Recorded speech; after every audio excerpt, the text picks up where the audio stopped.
I don't know what it is. I just hit record. It's your boy Black Freckles. It's your boy Rebel. And this is indeed TheRawHype. Back for another week of that thing. Just to finish the thought we were talking about though. I was literally like, just like I felt very, very, very weird and disgusted this week because what's the girl's name that was missing? Gabby, Maya, man. Yeah, there's a Maya and Gabby, right? When pretty much when they found Gabby's body is when they reported Maya missing or whatever, right? So of course they find her body later or whatever. And the Brian dude that went out, this is the crazy shit for the Brian dude. Him and his old lady, they vlog on the internet. Who's the Brian? He the dude that killed Gabby. Okay. All right, they vlog on the internet.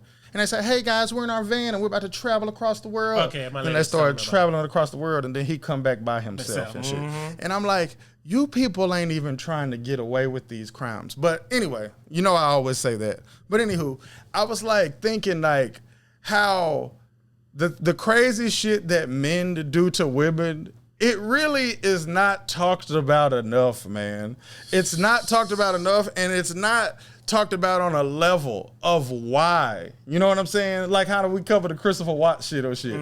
It's like, why do you niggas be doing this kind of shit? Like for the Maya young lady, motherfucker used the master key to go into her. There. Like, this is the kind of behavior that, honestly, no bullshit, this isn't something a woman would do.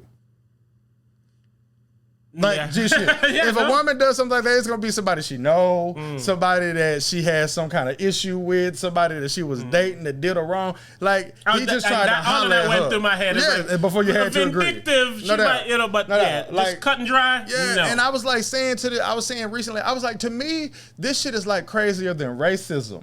It's like, because if a white person's racist, they're not going to use the master key to break in my house and kidnap me. You feel what I'm saying? It's like, they might not hire me. They might not want me to be their next door neighbor, but they're not going to use the master key to break in my house and kill me or rape me or kidnap me. It's like, this is like it's I don't want to say it's bigger than racism because it's not bigger than racism, but it's becoming more in your face than racism, because racism has a lot of subtleties to it. Killing me has no subtleties.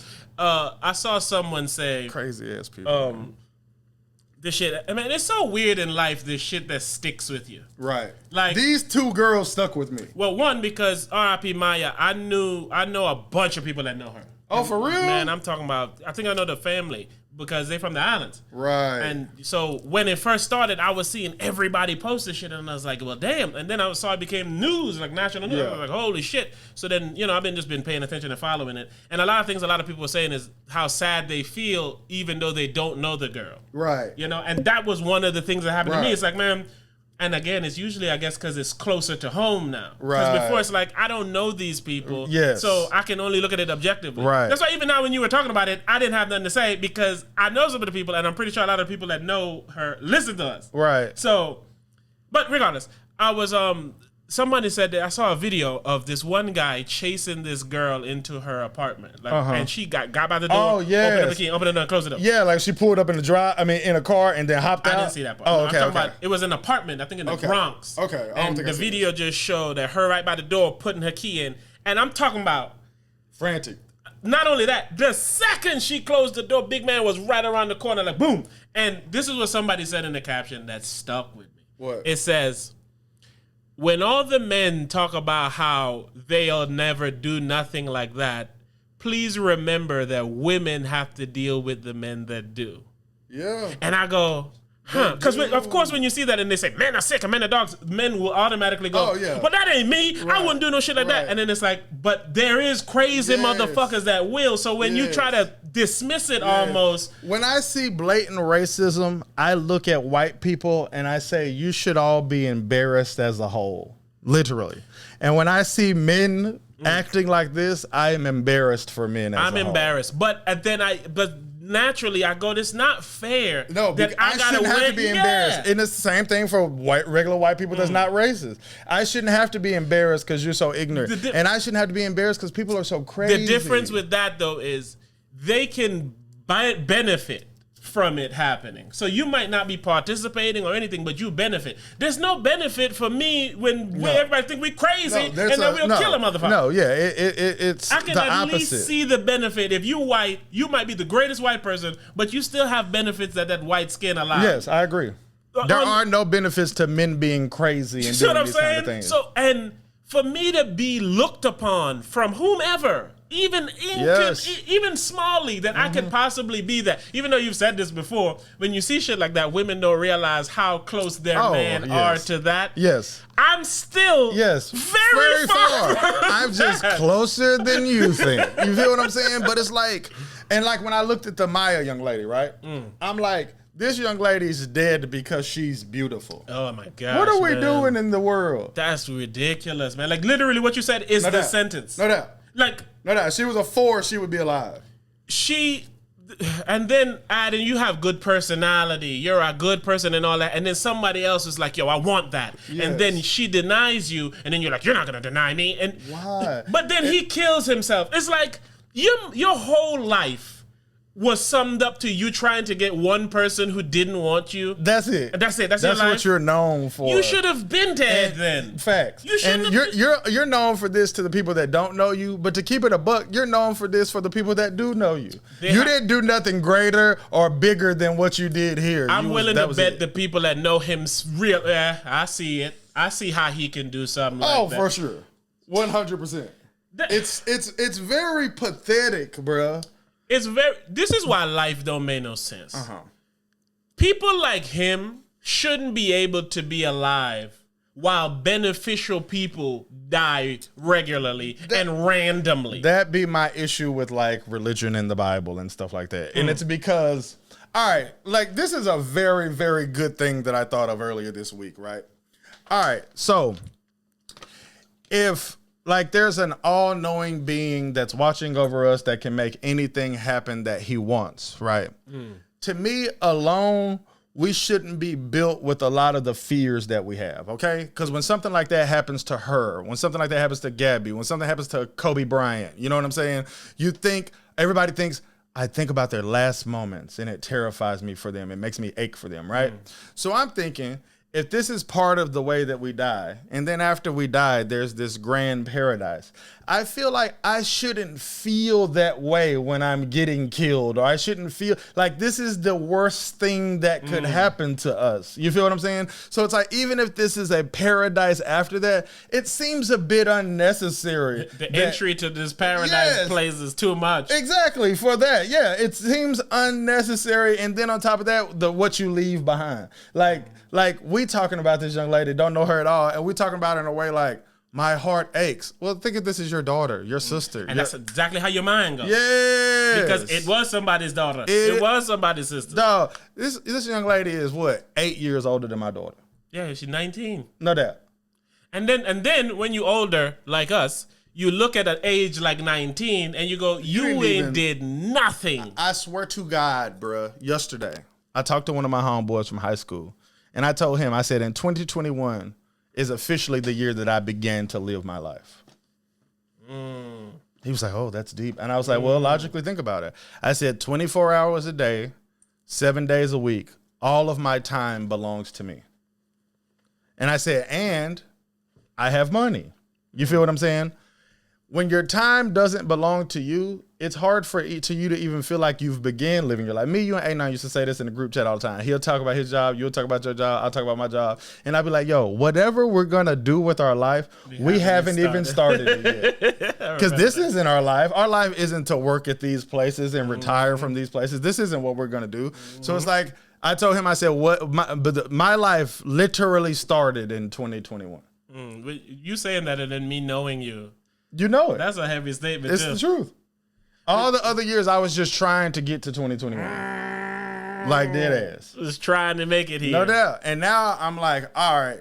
Now I started living. How am I going to live my life? Exactly. It's like I pretty much had I started 2020 pretty good. February is when I bought my house or whatever, right? So it's like I've had years where I started in November, right? And then I'm doing good in November, so it made me catapult into having a good year by just getting on the right track in November. If I was on the right track in January, I'm thinking 2020, I should be stupo. You feel me? But like you said, when you hear an age like that and you are age, that's exactly what you think.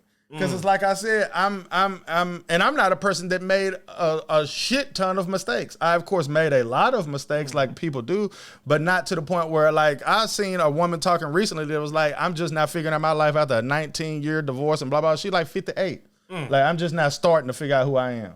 Like my mama died at 58. You feel what I'm saying? So 19. I was telling my boy this the other day because he was like, man, I wasted my life. I said, man, you 30 something. Some people, think about it, if you technically live to the age expectancy of at least by 70 or so, you at the halfway point. So you ain't wasted your life. You got tons more that you can fix now that'll help you in the next 20. Oh, for sure. You see what I'm saying? But that mentality is when you 30-something or you late 20s and shit, you're like, man, because you don't understand how long life can be. No doubt. Because it's not up to you. Chris Rock said, it's the longest thing you ever gonna do. Straight up. But it's...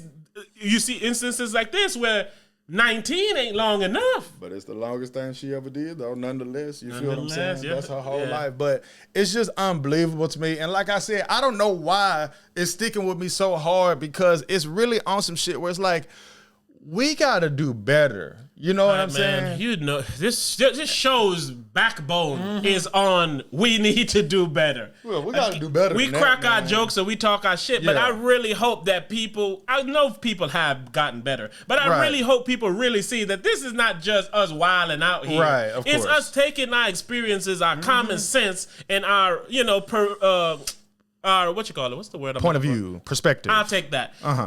And applying different points of it. And then you see our growth. You see our maturity. You've seen us physically grow. I was a fat motherfucker with these first episodes. I was a skinny motherfucker. Now I'm a fat. I'm about to say, I'm still mini fat. But you seen the growth. You know what I'm saying? Like you say, you in a bigger house. You own your house now. You was apartment shuffling when we started. So it's like, we just watch the growth, and so it says to me, damn, I should listen to something these niggas are saying because they're exactly. You remember my phrase that I always told you? Ain't nobody gonna listen to a fat nigga that's broke. You understand what I'm saying? Bro. I said, nigga, I can't be broke and fat because nobody gonna listen to me. Who gonna listen to a fat broke nigga? So start changing my brokenness and my fatness. Straight up. And now you got something you can listen to. It's true. And it's like, honestly, the reason that shit like that be disappointing, though, is because this is like the basics. Remember when I said, like, who's right and wrong if I, like, steal some money out of your wallet, right? Me stealing some money out of your wallet gives me more money. It's wrong. I get it. You feel what I'm saying? The actions these cats doing is like, I don't even get it. Like, there's no benefit. I don't see the W here. Like, this one dude is hiding in the rivers and shit. You didn't get the girl. Right. And you're dead. Right. Where's the plus here? And sadly, I don't want to disrespect anybody in any situation, so let's use somebody random. Let's say a random person raped another woman, but then killed himself. You got some of the girl, but then you're dead. No doubt. So what's the point? Where's the victory? Where's the win? Like in the gangster lifestyle, like I'm finna blatantly hop out and kill you broad daylight and go to prison for it. And it's like, I'm sorry. None of our beef and none of you niggas are worth my life. No way. No woman that I meet is worth my life. You like this dude? He talking about, man, this bitch been fucking. I want to choke her. I was like, don't do it. Right. I'm like, no. However angry you is, you choke that motherfucker. It's not worth what's finna happen to you. I'm not trading my life for another person's, bro. Somebody you don't like. Right. But that's what they don't realize. Somebody you hate, you willing to say, hey, man, I'm finna give it all up for you. Like they say in the backstory with Mo 3 shit is, Mo 3 was fucking some dude, baby mama or whatever. And then him and some other dude plotted and killed him. And now they both in prison. And it's like, I'm gonna kill you for fucking with my bitch. That I can't. And then now I'm never gonna fuck with her again, and she gonna be fucking somebody else. What angers me about human beings? How do you? That's not that many 4 steps above what you're doing. It'll be different if you said, all right, boom, I got a plot to kill him. They'll never know it was us. You kill him, and then 15 years later they catch you. You say, God damn, y'all got me. Y'all got me. It's like you did it in a way of saying, I'm pretty sure you're gonna get caught. You did it on a trafficked bridge. No doubt. And they saying that his cell phone pinged right by Mo 3's cell phone all night. And I'm like, y'all have TVs and shit, and y'all know. You have to know that you can't criminal how you used to criminal before. If you don't know no laws, you cannot be a criminal. If you do not know how things work, you cannot be a criminal, bruh. You cannot be a criminal. If you don't know not to talk to the police until your lawyer get there, you can't be a criminal. This is the first thing you should know when you sell a dime bag for the first time, is that if you ever have a conversation with the police, your lawyer need to be present. If you don't know that phones ping now and they can tell what area and what fucking tower you were on, so you can't say I wasn't there, nigga. Your Apple Watch was on. The old gangster shit is you kill all the witnesses. You feel me? And the old gangster shit is you kill all the witnesses, so there's nobody to tell on you. Now the witnesses is niggas ring. I saw somebody get shot on somebody else's ring camera. I saw that, bro. I saw that. But my whole point is, I don't understand a crime that a person's not trying to get away with. I don't. It's the same thing that I tell you, like when a motherfucker hits you up, and you know this happens to me, and you know from who, but motherfucker hits you up, wants you to do something for them with an attitude. With an attitude. And I'm like, I can't assume that you really want these things because you're not doing the things that a person that wants these things do. It's the reason that people wear a suit and a tie to a job interview, because they were told that's what you need to do to get the job. They don't fucking want to wear a suit and tie. Dress for the job you want, not the job you got. Facts, and the job you got is nothing. So you put on a suit and tie. And my whole point about that kind of shit is, it's very common sense to do the things that you need to do in life to get the things that you want, and people don't do it. Like if you don't do it on a big scale, cool. But for something basic, like I'm asking you for a favor, I'm asking you for a ride, I want you to give me a job, I want you to invest in my business, I want you to do any of these things, to be pleasant makes sense. You know what I'm saying? Yep. And the opposite of being pleasant is to kill someone. So it's like, I'm not vibing with you if you're trying to kill me. It's like you're doing the opposite. Give me some flowers. Give me some flowers. Give me a compliment. You know what I'm saying? Shit, even if you want a crime criminal like that, if you wanted to hurt him, instead of laying out on his house all night, get the nigga some poisonous flowers. Like, for Let real. the nigga smell the flowers. Oh, like, shit. Seriously. If you want to get away with it. Yes, you're not even trying. But this is the stupidity that people are doing now. They want you to know that. Exactly. Which, to me, makes no sense. Makes no sense. You want everyone to know that you the realest nigga, that a nigga can't fuck your bitch. Who you think's fucking her now, good man? Somebody who asked you could probably whoop, but you can't now. Someone who probably calling you a dumbass nigga after every nut. No doubt. That like, nigga, no bullshit. He ain't know what he had. Dumbass nigga. And it's the truth, man. And it's like, I seen this dude the other day, and he was talking about Mob James, and he was on Vlad. And he was like, yeah, I made a whole bunch of calls to try to get Mob James arrested. He was like, you really try to get him arrested? He was like, yeah. He's like, I don't like none of that shit he be doing, and what he be talking about, he a gangster, and he all this, that's illegal. And then he said, hell, he said, y'all get together and y'all quick to talk about killing the nigga, killing the nigga, killing the nigga. He said, then y'all get to prison. He said, y'all be like, oh, we black and they white and they Mexican, so we got to stick together. He said, then y'all get back in the streets and y'all want to kill each other and kill each other and kill each other. He said, I don't see y'all mobbing together to take down people who are against us. And I was like, when people talk like that, I can never defend it. Listen. And it's because if there was a gang going around saying, hey, we gonna find every racist white person and blow their fucking brains out, like, I would not be for that, but I would be more for that than what we do into ourselves. We the most ripestly, ripe motherfuckers. I woke up with that on my mind. Sadly. And because I saw this one cop, and I can't remember the story. I'll try. But essentially it was a cop who went out of his way to fucking kill this one guy because he didn't like him because he was black. And I said, you see, if there was like a set of people who punished all the people that did those things, this wouldn't be happening. Like, I wouldn't publicly support them, but I would be at home definitely like, not. Good job. Like, so I am not in any way, shape, or form advocating for any harmful energy towards anybody or law enforcement. Right. But it's, honestly, it's like how we even still all had a soft spot for Dexter.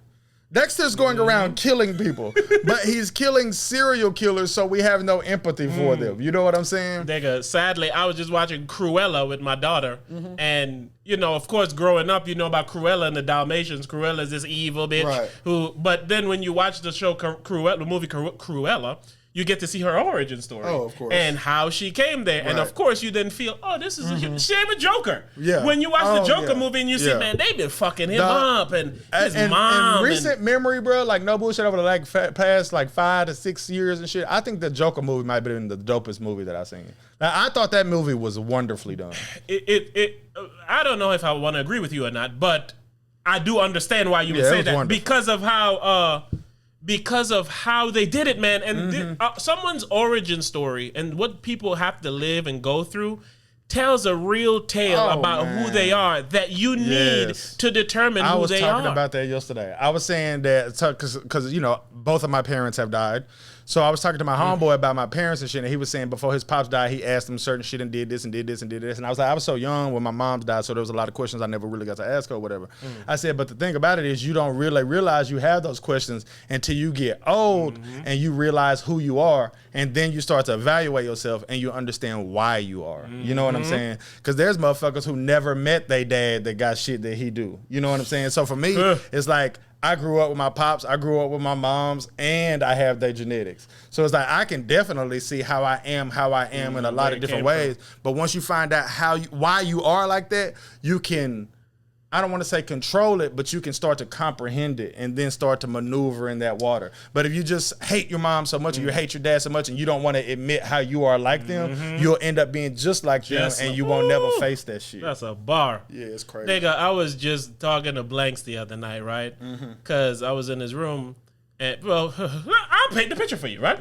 Adri's about to go to sleep. I go in Adri's room and there's a white boy laying in her bed. Startled the shit out of me. Right. Almost hurt the person. Right. Realize it's her brother. Right. I then go, hey, the fuck are you doing in here, yo? He's like, I'm watching TV. I said, well, what's wrong with the TV in your room? He's like, well, the Netflix isn't here. I said, what's wrong with the Netflix in your room? He's like, it's not in there. I said, well, it's on the Xbox. He's like, the Xbox in there. I said, what? Go to see it ain't in there. So I went, find the Xbox, put the Xbox in, plug it up, right? We go in there to sit on his bed. His bed fell in. I was like, yo, what the fuck? Right. I lift up the bed. The frame and all the shit is off. I said, hey, man, what the fuck is this? He's like, I don't know. So I'm there fixing the shit. I got the fucking bed up. Biggs is there helping me. We holding up the bed. We fiddling and diddling. This nigga standing there. And I go, see, Biggs, this is why I don't like this nigga. He ain't even attempt to hold the bed. He ain't asked what he can do to help nothing, right? We get the whole shit done. We finish fixing the bed and shit. Adri's like, hey, brother, can you read me a storybook? He's like, oh, I can't right now. I say, hey, motherfucker, go read the fucking storybook. And then I said, say, Biggs, this is why I don't like this nigga. I said it again. The Biggs started laughing. I said, but look, it's examples. I say, he see us doing all this shit in his room for him. You can't go read your sister a fucking storybook. You can lay in her bed and watch her TV, but you can't give her a couple minutes of a storybook. And then when we finished doing all this shit, he didn't say thank you. So I went to his mom. I said, you want to know why I don't like this little nigga? And Biggs dying. Anybody want to hear it? Feel and like niggas ain't listening. I said, it's because his dad must be a piece of shit.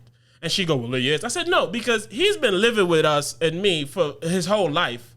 And he don't know how to say thank you for somebody doing some shit that they're complaining about. He know me. He know I'm going to complain while doing this shit. Right. And you can't just shut me up with a thank you. It falls in the same category that DNA? Of I don't understand how people don't do the small things to get the things that they want in life. He been asking me for a new webcam. And while doing this, I said, see, this is why I ain't buy the webcam. I could have been bought the webcam. Right. But you don't appreciate shit. Yes. And I'm not going to go out of my way to go keep doing all these things that you're not going to appreciate. Like, my daughter plays the game very well. Like, I tell people, go ahead. I was saying, I told him, because I knew it's not my fault. Right. And it's not her fault, because we've been, so I said, man, it's his father's DNA. That he can't avoid, that he just don't give a shit and can't show any appreciation for people in the face of them doing the shit. But to me, let's say you got piece of shit DNA, right? Let's say that you do.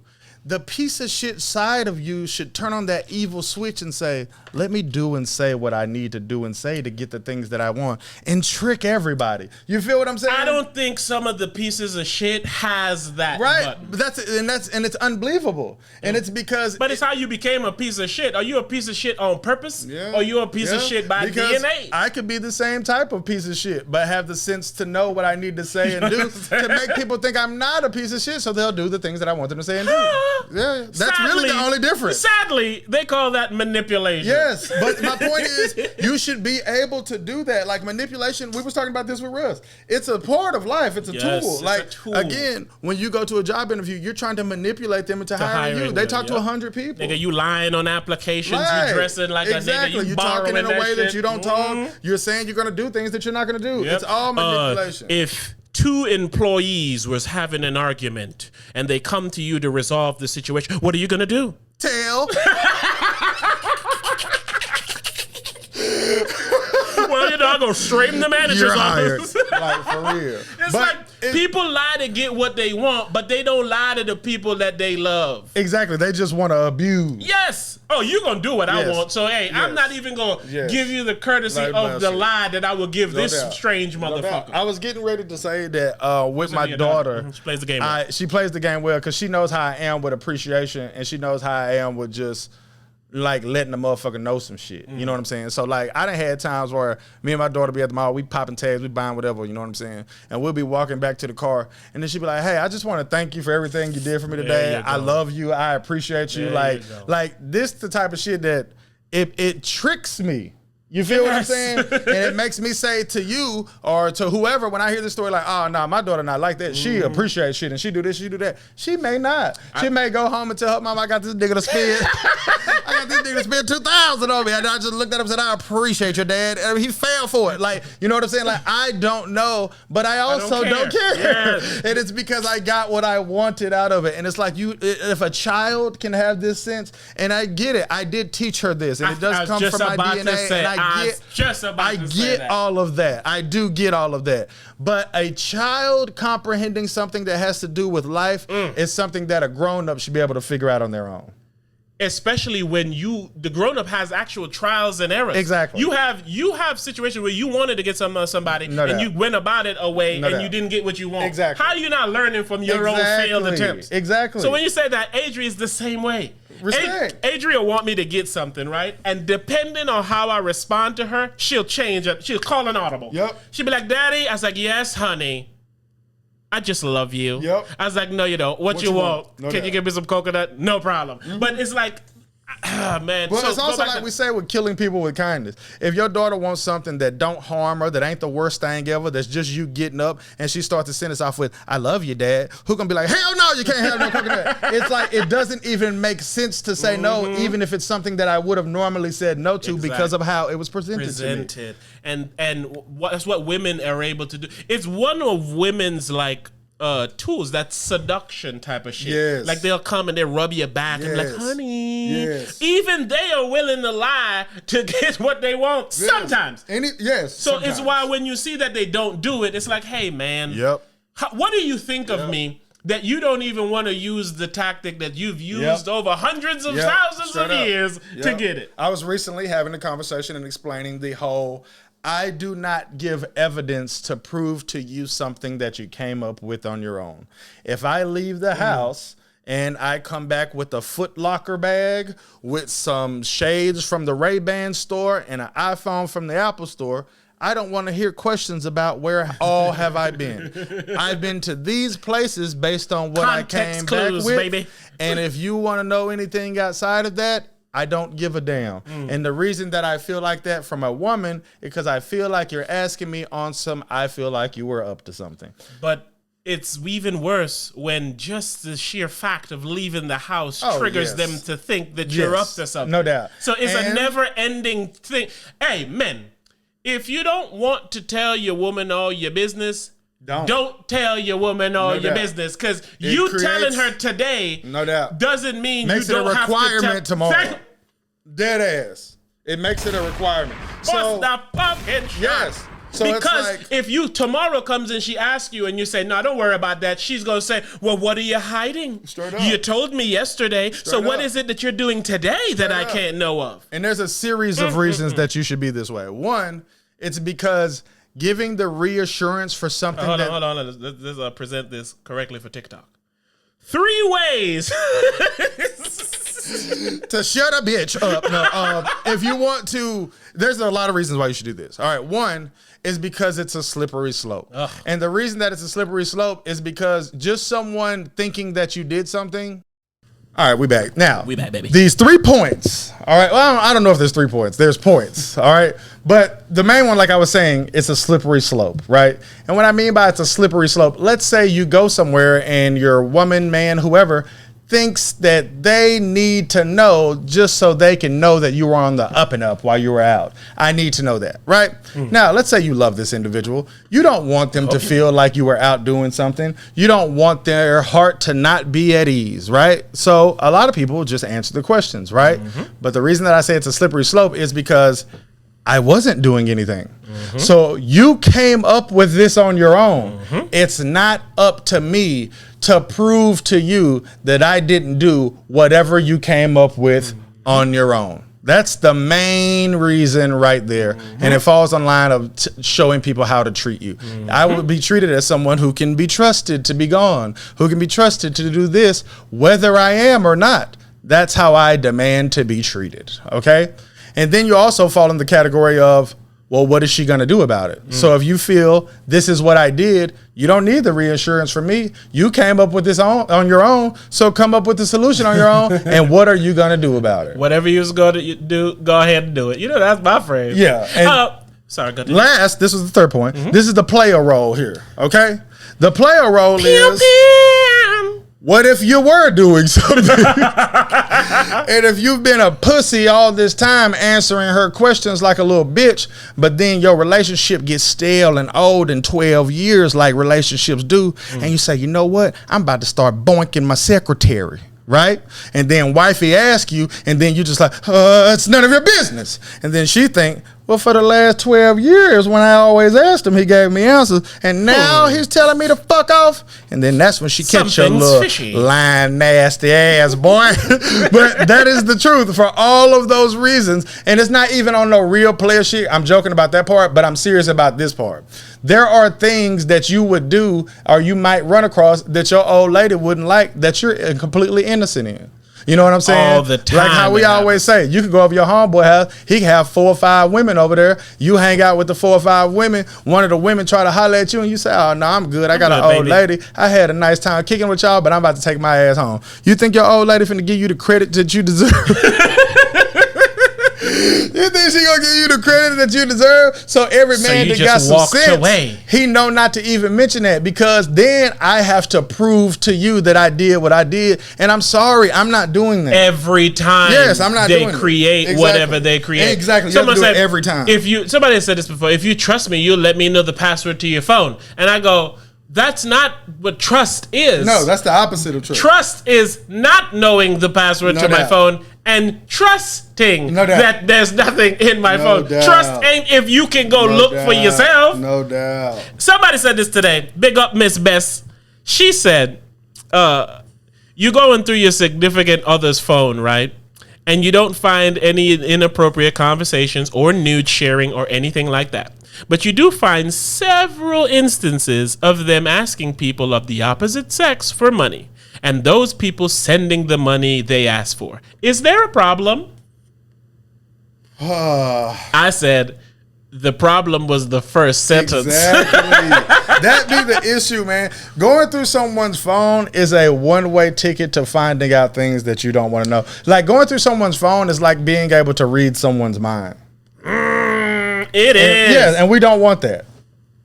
We don't want that. I think I might want to hold that. Like, straight up, it's like being able to read somebody's mind. Because, hell, in anybody's phone, there's shit in people's phone that they do not want you to know about. Whether it's the kind of porn they watch, whether it's what's in their bank account, whether it's something they said to a shorty, whatever it is. I've told my lady this before and other people randomly. I go, you do know certain people who have any form of relationship with each other may have inside jokes. Yes. That you know nothing of. That's also true. So when you see something, you might take it a certain way. It can literally mean literally nothing, but just something we shared together. Maybe we was at the bus station and somebody riding down the street and somebody was sucking some dick right by the bus station. And that's now an inside joke between me and this person who happened to see this. But to you, it's like, why you didn't answer the phone? You were sucking some dick? It's like, oh! Yeah.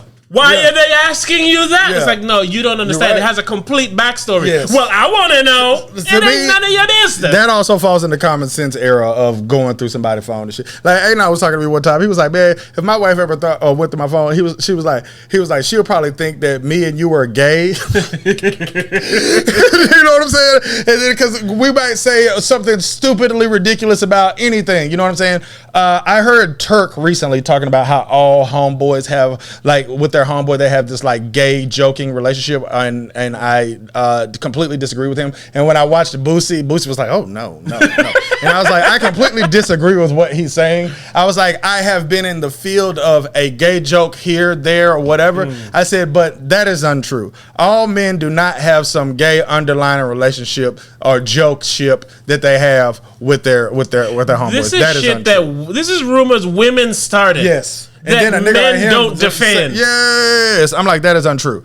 And then he also said that she might think that we like disgusting and sick individuals because we have made jokes about murders and this and that. You know what I'm saying? It's just like on some, it's like, not even saying he get my sense of humor, I get his sense of humor. It's like we have a funny lane of sense of humor that we can go down with each other that nobody else go down because it's just ridiculous and it's funny to us. And we can access that whenever we want to. We could be talking about something that has nothing to do with that, but if you insert that, it might, to that person, make what we just talking about funnier, but to a stranger reading it is like, what the fuck is this? Exactly. Like his wife go through his phone and he'd be like, man, I seen a badass bitch. I'd be like, did you fuck her like you did that 14-year-old? And then we got a long joke about the time that he was here and he was there and we made a false accusation to say, nah, you fucked her. And it's just an ongoing joke and shit. But if you just read it like, hey, did you fuck her like you did that 14-year-old? You his wife. And she'd be like, God damn.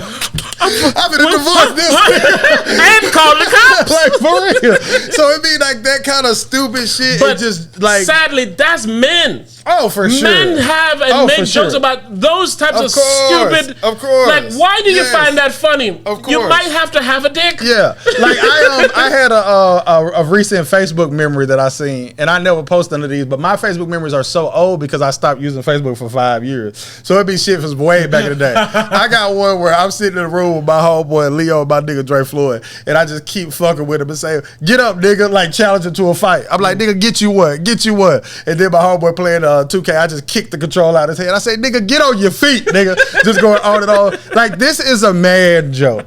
It makes no sense at all. It's retarded, and it's to the point where, like, if your girl was over there, you'd be like, damn, he treated his friend shitty. You know what I'm saying? And it's not even like that. A nigga just ridiculous, and I've always been ridiculous. So it's like on some shit, you know, like, it's just ridiculousness. That ain't none of your fucking business. Men are from Mars and women are from Venus, and we continue to try to understand each other, and we can't because we don't speak the same language. Oh, for sure. We the kind of communicate, and it shows in how terrible men and women's communications are. Bad. It's clear that we don't understand each other. It's bad. But because even like, hey, I want some space. Oh, you don't want me around, for sure. I'll leave. Yes. What? Yes. How did you and get that's that every from woman responds. I'm talking about everyone. Yes. But then turn around and you have the one who go, well, you know, a man just needs his space sometimes, so you have to allow him that. But then when the time comes to give the space, it's taken as, well, you don't want me around, and you hate me.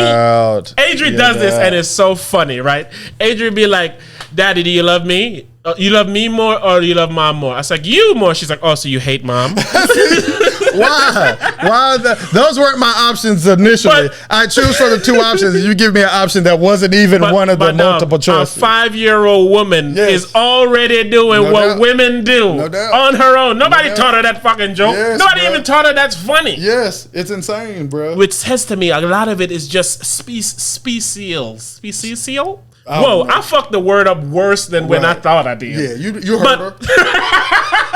You heard her. It's a species shit, if you ask me, man, because it's just which goes back to what we was talking about earlier. Even though it's special, we shouldn't be held accountable for shit that other motherfuckers do. I was telling somebody the other day, I was like, you know what people do?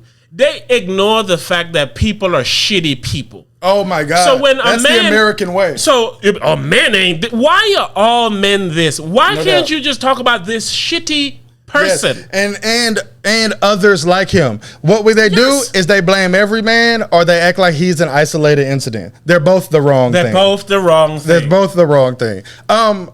Shit. I was just about to tell you something about women and species, and I motherfucking forgot. Species? Oh, I gotta fix this. I can hear you, but that shit is. All right. I came up with whatever you did on my own thing is a species thing, and men do this too, but they just do it in a different way. You know what I'm saying? Women do it in a way of you literally could go anywhere and it's an issue. Yeah, women do their version it's always an attack. Yes. I was telling my lady the other day, she was cracking a joke. I said, why are your jokes always hurtful? Yes. Why are they never funny? Just funny. This is always some negative part attached to your joke. Yeah, they be attacking. But again, man, I don't know where that comes from. Yeah. But it's in women. Yeah. It's special. Yeah. I don't know where it comes from, but it's like, you remember my old phrasing that I used to say, women love pain. Mm-hmm. And that reminds me of that. It's like when a woman receives something, they have to run it through their pain receptor. Is this going to hurt me? Is this going to hurt me? If not, how can I make it hurt me? No doubt. You know what I'm saying? And it's not even like I want it. It's just that I know this is what comes with everything. And it's like, why? Why is this? And then they can probably point out to something, but chances are it's something they see someone else did. No Thank you. Why are your examples of what you're dealing with have to do with shit that never happened to you? No doubt. But then it goes back. I think it's natural because when we go back to Maya, R.I.p. The minute you see that story, you think of how it may affect you or how you would deal with it if it did. Yeah. So is it just natural that people internalize every fucking thing that occurs? It is. So then why do people then still do shit? Or not have no empathy for others. And it's because they only care when it's them. Even like how you said, they internalize it, which is basically saying, I would care if it was me. Why are people like this? We built wrong, man. Ooh, are we built wrong or have we been taught wrong? We built wrong for what we supposed to be doing based on what we was taught. And you know what I always say to that? We don't know what the fuck we're doing here. No doubt, but it ain't. But if we ain't doing what we're supposed to. It's not. We don't know what we're here for, but I know we're not doing it. Nah, we're not doing it. Like we don't even get along, bro. We don't get along. Yeah. And then when you get along, you're naturally thinking, what does this person want? Yes. Are they going to use it later? Yeah. I was watching these two battle rappers and the dude said, do you think he was dope? He's like, man, I don't really want to answer that because I might have to battle him. And I don't want him to say, yeah, you was on the interview talking about how dope I was. And I'm like, you see what I'm saying? What kind of shit is this? Before. Like, nigga, you was a fan of mine. That's damn it. I had something I was going to ask you. It was good, and I definitely forgot it. Oh, shit. What was we talking about before your battle rap line? Special women. No, that ain't specific at all. You know how we deal with situations where we get off track, man. Yeah, Put that damn beat on, young man. Okay, he asked for it. RawHypers, y'all been listening to about 30, 40 minutes, and they're like, where the raps? Listen, cut it out, man. Podcast type beat. We're more than just freestyle raps, yo.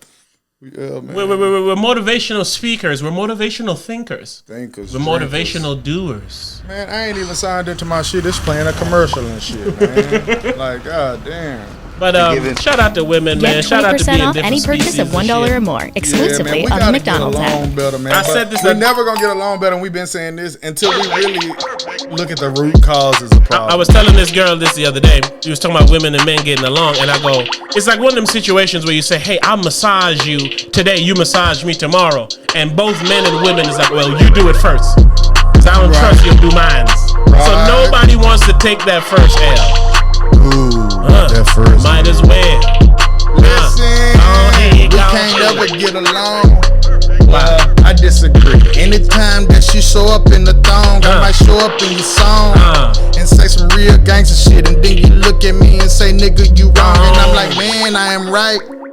Every night they know I'm hype, and I'm gonna have to find a lady I can pipe. Hold up, that ain't gonna help us. Well, I don't really know.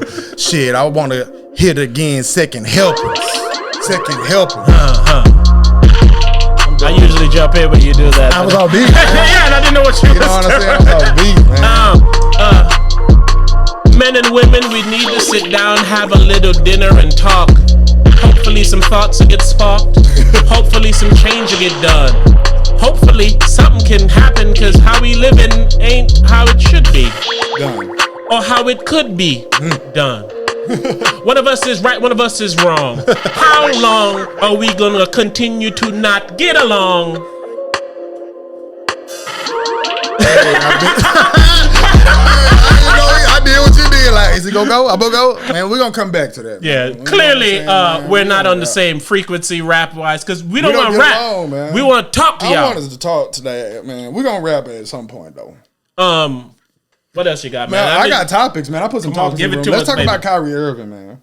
Holy shit. Hey,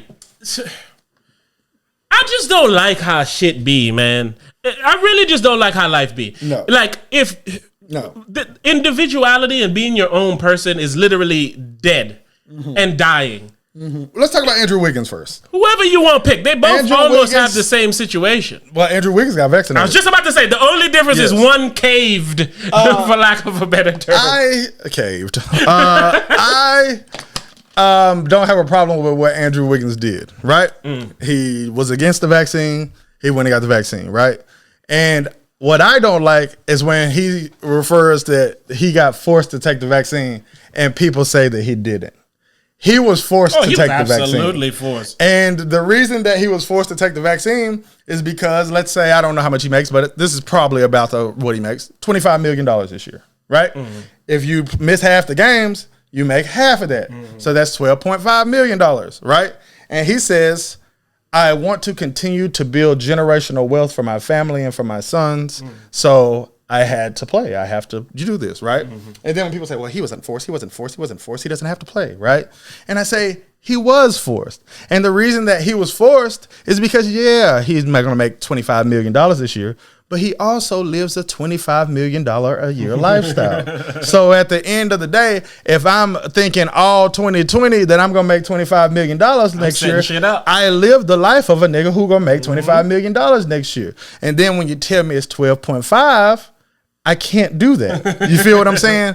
So, yes, he was forced to take the vaccine. And now Kyrie hasn't shown up to practice. Kyrie hasn't been really communicating. But Kyrie is anti-vaccine. But Kyrie really damn near anti-everything. And by the same token, I don't even hate that because it's individuality. Yes, he needs to be allowed to be his own individual self. And in Kyrie's case, they saying, I think he makes 41.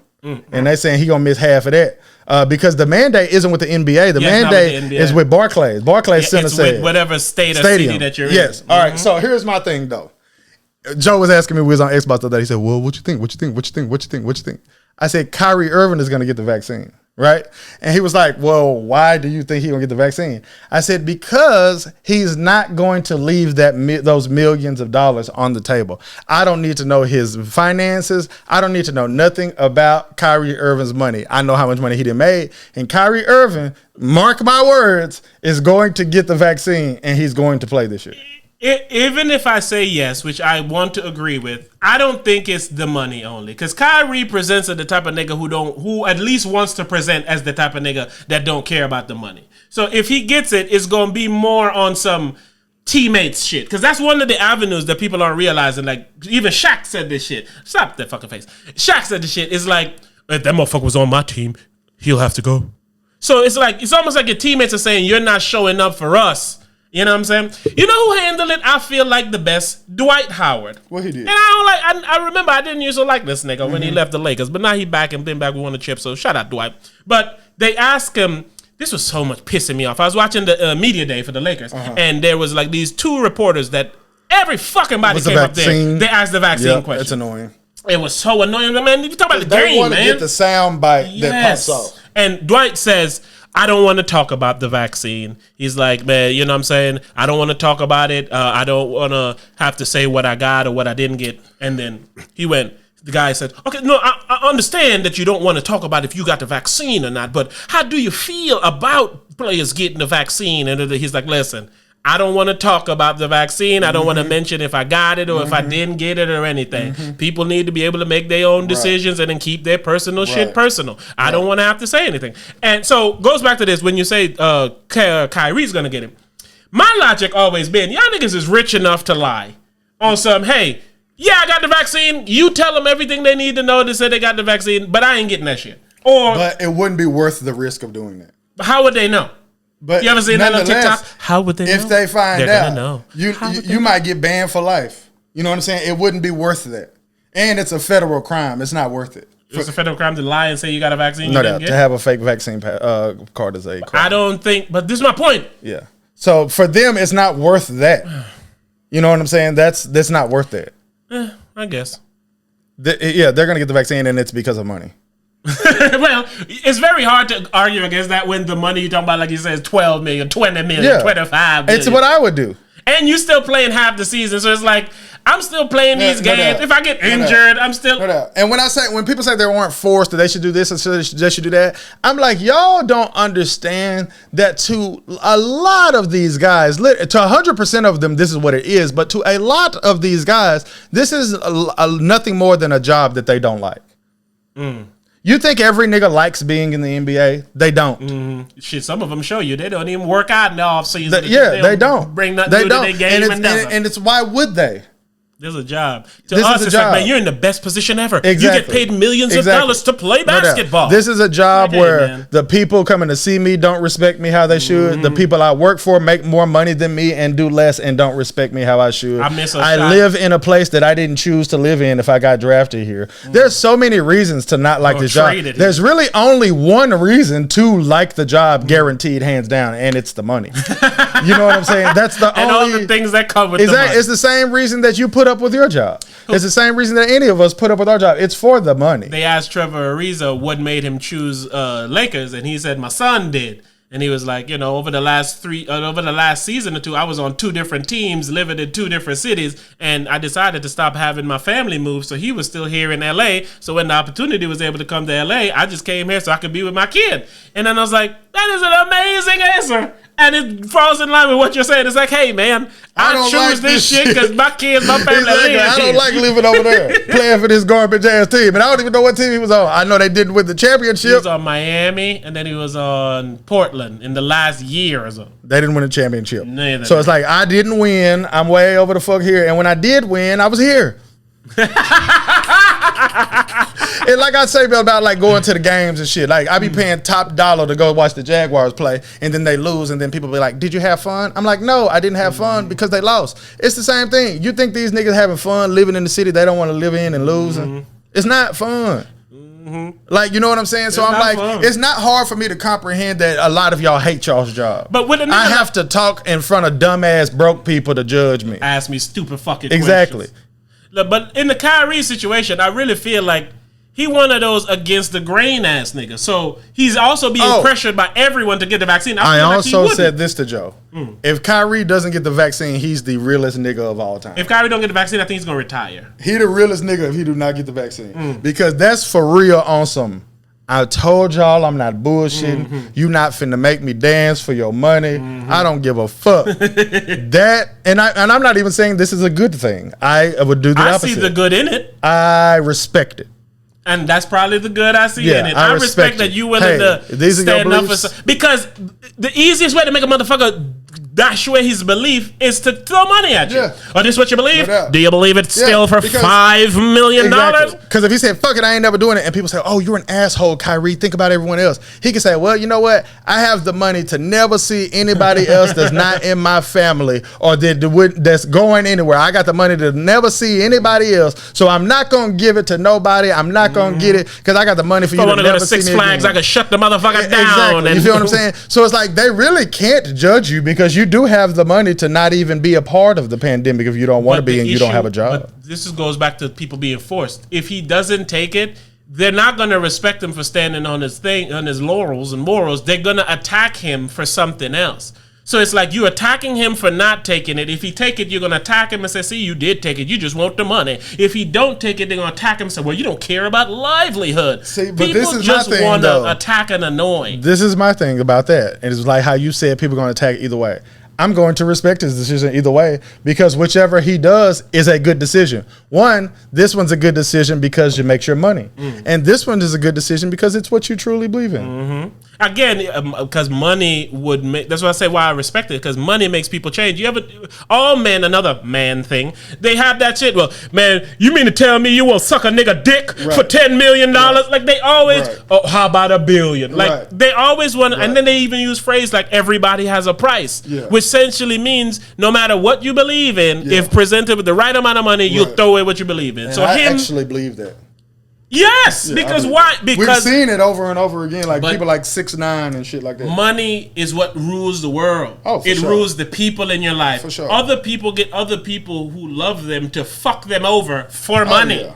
So it's like motherfuckers be killing their parents for insurance understand? policies, Insurance and shit like that. Like I've always said though, honestly, you really do need to learn about life. Like people be the opposite. I sent you a meme that somebody said the other day. They was like, "Don't teach your kids to be rich. Teach your kids to be happy." And you was like, "I feel it," and I was like, "I don't feel it at all." And I was like, and the reason I don't feel it at all is because I'm not saying teach your kids to be rich, but you need to teach your kids about some money and tell them that they need to get some money. And getting some money, honestly, in America is the most important thing that you can do. And there's nothing that I can say, do, believe, or think that has proven that otherwise. I've been a nigga without money. I'm a nigga with a little bit of bread now. And I look on it like from the differences of my life. And I look at it from a standpoint, like I text my brother the other day and that nigga was like, "What you doing?" I said, "I'm at the dentist." That nigga said, "You always at the dentist." And I said, "Because I have money now."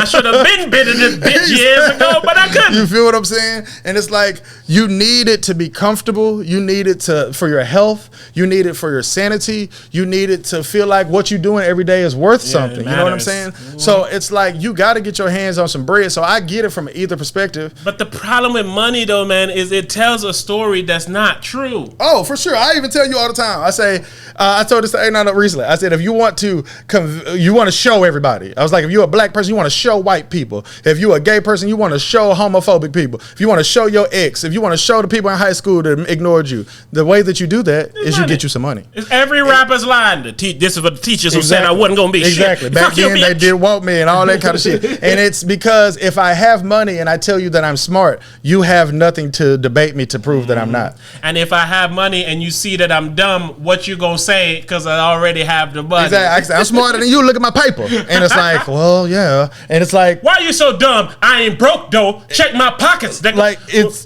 broke, nigga. If someone says I'm smarter than you because I have more money than you, you can't deny. You We've can't. said that yeah, here. There's no debate on it. You know what I'm saying? It's like, what could you say? So yes, money tells a story that's not real, not true. But it's the story of America.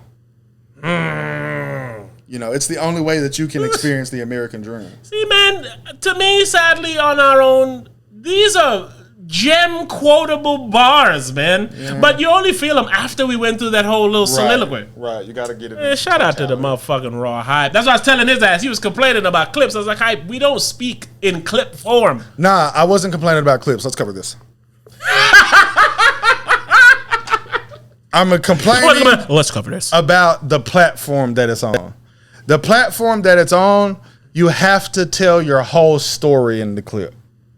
That's just the platform. You have to tell your whole story in one clip to the point where, like I say, it might need to be this line said, and then the next line is literally from 30 minutes down in the podcast. And it's because the whole story has to be told in that clip for how that algorithm works and for the crowd that's on that platform.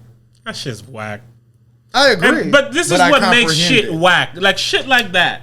You can't be your authentic self in your authentic presentation. You have to alter your presentation to fit these people's shit, which is not authentic. So you mean to tell me your goal is to not be authentic when you're selling authenticity? It's the truth though. It's whack. And it's not really non-authentic in our case.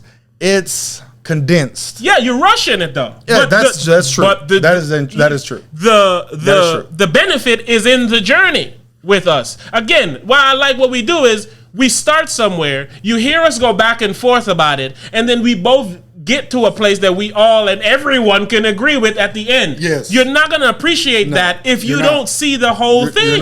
You're not. I can't dispute that. But the platform is the platform. Ugh. You know what I'm saying? But we need to stop making them fucking platforms plat. But that it doesn't matter because that's how people consume entertainment. Mm-hmm. They don't consume it in a long way for somebody that they don't know. And I was talking to my cousin the other day, and he was hitting me up about this artist that he has that he's working with and shit. I said, "Oh shit, nigga, you doing music?" And he was like, "Yeah, man." And I just wanted to tap in with you about this and that. I was like, "Hey, listen, man. Any real concrete musical information I can give you doesn't apply anymore." Facts. You're right? Because he was like, "Yeah, man, she got this song. It's not really finished, but I want to shoot a video for the song. And, I want to finish the song, get somebody on it and finish it." I say, you know what is the best thing to do? shoot the video for what she has right now. No doubt. Present it on these sites. No doubt. Other people, if they like it, will then do their own remix of it. And through that remix, you pick which one you like best, contact them, make the song, and then put it out. Like if I had somebody that was like a singer, right? And I said, hey, I want to get them out. This is exactly what I would do. I would tell them to go on TikTok, and I would tell them to sing a hook. And then the beat just play. And then I say, hey, somebody spit a hot 16 on this after my hook. You understand? And that's exactly what I just basically told them. Put it out and then let them finish the song for you. Because I say right now, you find somebody you think kill it and they do it dope. Then you put it out and other people make it even doper. It's like, all right. That's how I found the song Old Silverado. Somebody else was doing one of his other songs, and then I seen his original one, and he had a pinned TikTok. They said, hey, do y'all think this is a hit? And it was Old Silverado. And I was like, hell yeah, that shit is a hit. And then I went and looked at his other shit, and it was like, hey, y'all asked for it, and now it's here. And that shit was like 2 months later, he put the song out. Care to play a little piece of it, man? Man, I ain't playing it. No, I didn't promote his song enough. I was about to say we could use this as a moment, but sorry, Mr. Silverado. Yeah, we ride. I told everybody his mama. We ride Fords over here, Mr. Silverado. Shit, you know, but no, yo, but yeah, yo. So I was just essentially telling them that it's a different world. But I still understand and comprehend the world because I'm so far in the nerd side of the world. Yes, but I don't want to conform. Really, I don't. You don't have a choice. I don't like that. That's why. Hey, shout out to the Raw Hypers out there, man. We need somebody to come on over, join the family, to assist us in a lot of these social media things and a lot of these things that we're not, as we're expressing here, fully equipped to do. Because like you said, man, I understand what you mean when you say it. I just don't want to do that because that's not how I want to present. But then it becomes hustling backwards. Yeah, I'm aware. I'm fully aware. But at the same token, man, I don't like what happens, man. You ever see some of these people who do something and then you enjoy what they do? The money and the corporations get a hold of them, and then they try to sell you a version of that person that you didn't fall in love with. You know what I'm saying? And that's what I want to... we have to Kyrie this thing, man. And people have to take a stand and be your own individual self. The reason that we respect Kyrie's decision is because he already got money. Yeah. You know what I'm saying? If it was your decision, I would be like, nigga, you dumb as fuck. Don't nobody give a fuck about your righteous ways. You don't get that shot in your arm. You know what I'm saying? But yeah, we can respect it because he already got money. In our case, we don't have the following. Like, and TikTok is the main place to get this. Like, instead of even posting our shit on TikTok, we should be making TikToks. You know what I'm saying? Like, that shit don't work. And I even see other people podcasts, and they even do it better than us, where they had a caption of what they saying and they chop it and all that shit. But it still don't float like you want it to float. And it's because that's not what that platform is for. Like, if you're gonna do some shit in podcast format, you should literally do it as, like I told you, name a way that you can save money without leaving your home. And then boom, you know what I'm saying? Like, the platform is set up for instantaneous gratification. Yeah, but it's like how they make a song. How when you heard Old Silverado, you said this song is perfect. He only did one verse, hit you with the hook 2 more times, and he gone. And it's because it's made for you to consume in short and over and over. And TikTok is not over and over. It's short. I like you. I follow you, or I comment. And then the next time I see you, it's short. I'm not going to listen to you over and over. It's just you give me the same thing over and over short. Even though and even when I share it, I'm not even giving a fuck. I'm just sharing it for you. I'm not watching it again. I might like watch it again because I forgot what it was because it was so little to me. And then be like, oh yeah, I did see this nigga that way. And I'm laughing again. But the loyalty is in the moment. Yeah. You know what I'm saying? I said to you, there's some people who have like 1 million views and then their next video got 500. And it's like, this shit don't transfer over. It doesn't transfer over. They watch that, they enjoy that, share that, and they go. It's even like how it's chopped up in parts and shit. It's like that don't work because that's not how it works. It literally needs to be, I'm trying to make a one-hit wonder over and over. That's what TikTok is. What TikTok. There's no real continuation. And when you said that, man, I just saw a video yesterday that perfectly encompasses that. It was a guy who walked into the camera with his baby from the first week all the way to 12 months. Yeah. So he would go in, he's like 1 week, 2, 3, 4. Once he hit that month, he's like 2 months, come back 3 months. And so I'm like, this nigga took a year. No doubt, to make one video. But it's, here you go. No doubt. That's how it has to be done. It's like, that platform is quantity over quality, and the quantity is easy because a lot of people just doing what somebody else did. Yes. You know what I'm saying? I could make viral TikToks. I just don't understand the mechanics of the app that much because I haven't taken the time. But how and what to do, it was the same thing that I did on YouTube. I was like, I'm gonna be a YouTube partner in this long because I know what to do. TikTok is the exact same way. It's like if you do this, you'll make it on TikTok. If you do this, you'll make it on YouTube. Those are the only two that I know. I like that shit, man. Yeah. It's not authentic. No, it's not. It's conforming think of who Black Freckles is. That's my nigga. But him as a YouTube character. He a nigga that listened to music over and over and over and over and over and over and over. You know what I'm saying? Which is also why, like, a lot of times why I know some of the raw hype shit that don't have the growth that it is, because every part of it is original. Exactly. It's original ideas. It's original concept. It's, with other people and other things. Like this one dude, he started off his Laker page, you know, a couple years ago. That motherfucker got 500,000 subscribers. And I'm like, well, that's very easy to do when everything you talk about is the Lakers and they know. And they're already popular. You know what I'm saying? And you do the same thing over and over and over. News drop, you got a video. People are coming to see the information because it's news. I'm sorry, but to me, that's boring. It's why I don't want to do it. Because part of what we do here is the entertainment of it, the snappiness of it, the witty, the in the moment of it. It's why sometimes you find us, and even me, appreciating what we're doing and like blowing our own horn because it's like, hey, man, I'm with y'all watching this happen as it's happening. That I agree with that. But the mistake that we're making is that we're not using the hottest platforms to get people to look at us, period. So then we can give them this. But that's what that clip was for. It was, hey, did you like this clip? Come on over here where there's more of that. That clip is unlikable.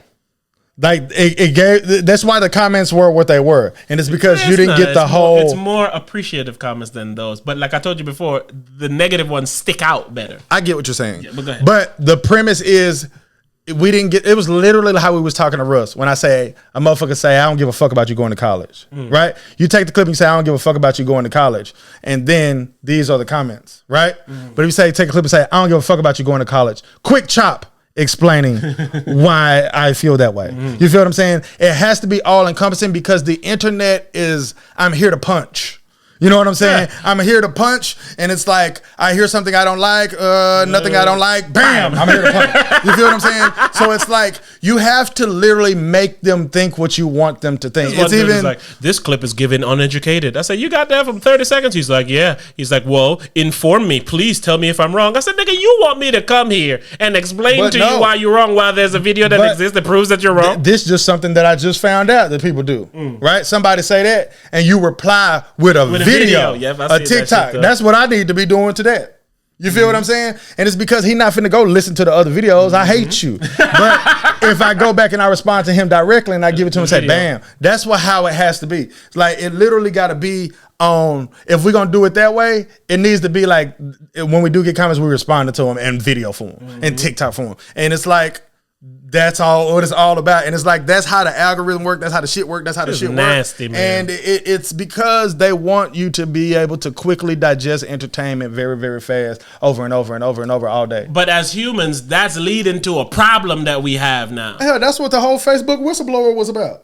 She was like, they have internal documents knowing that they hurt the morals of teenage girls, that they spread hate throughout people, that they affect the elections. And they have documentation to say they've done studies and they know that they're doing this. So when this woman come out and say they know that they hurt in the community and they don't give a fuck, and then Facebook and Instagram and WhatsApp magically shut down for a whole day, they're doing that to clean off them servers. They're doing that to get rid of things that you don't know nothing about. That shit all shut down the same time. And if y'all have ever seen the movie The Social Network, you know that this matches Mark Zuckerberg's personality. Yeah. He said they never go down. That's what he said about Facebook. He said Facebook never goes down. And think about how often Facebook goes down. Rarely, though. It never goes down. That shit went down on purpose. And it went down to hide shit that they have because they know that they're hurting society. They know that they're hurting the morale of teenage girls. They know that they body shaming. They know that they spreading racial shit. I seen a person on TikTok said that he reported people specifically after he got out of the military where he found pedophiles online, pretending to be somebody else, like some Chris Hansen shit. And he said, I called these people and I called these people. And he said every single time they did nothing. And he also said 15.4 million out of 15.8 million sex traffickers that have gotten caught recently was through Facebook.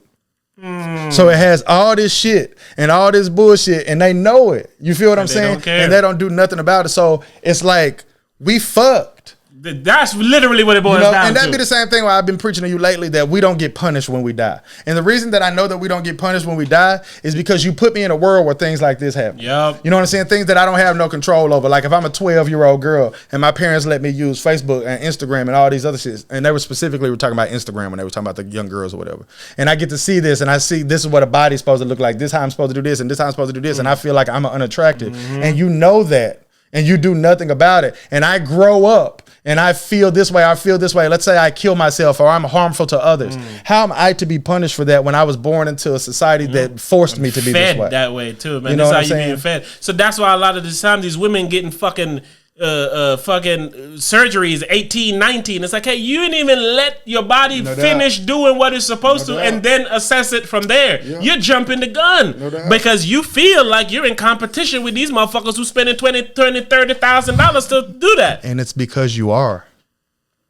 You didn't want to agree, but you did not want to agree. You did not want to agree, so you just said nothing. It's the truth. You are. That shit is disgusting. You are, bro. You're in competition. And all of that is just more conformity, though. So we need to do something and stand up to the conformities. But it's because it's just like how Facebook did. They hid the shit that was going on. It's because we never attacked the root problem. Yep. You can never fix a problem if you don't attack the root problem. Well, I say that all the time. You can't. Even just like how we be talking about the shit that they be putting in our food and shit here in America. You know what I'm saying? A lot of that shit be population control. A lot of that shit be because of money. Like I want you addicted to sugar and shit like that. Dude was saying that he was in Europe, I think he was, and he was looking at Coca-Cola and shit like that. He said they ain't got no high corn fruit. It's a different mix over there. He said they don't got that shit on their motherfucking food over here because they have banned all foods that directly cause you cancer.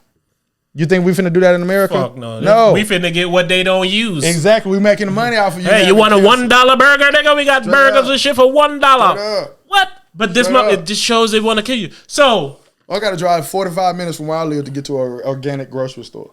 Man, I go in Whole Foods and I be spending far too much fucking money, which then of course tells you, man, I gotta be able to get this cheaper. Yeah, you can get it cheaper, but it's gonna kill you. The nigga, the Parmesan cheese I found out the other day is like cardboard, like sawdust, like the shaky Parmesan cheese. Yeah, wouldn't shock me. Yeah, I was watching a show called Alive where this dude was eating tree bark. He's like, you can eat the tree bark.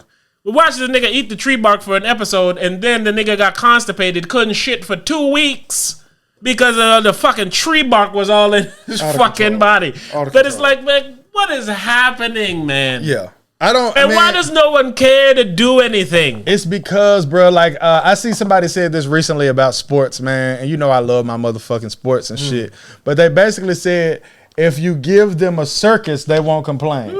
And then that's what it was. And I said this many years ago about how they used to do the big Coliseum where everybody come and watch two people fight and shit. Like it looks exactly like a football stadium. You know what I'm saying?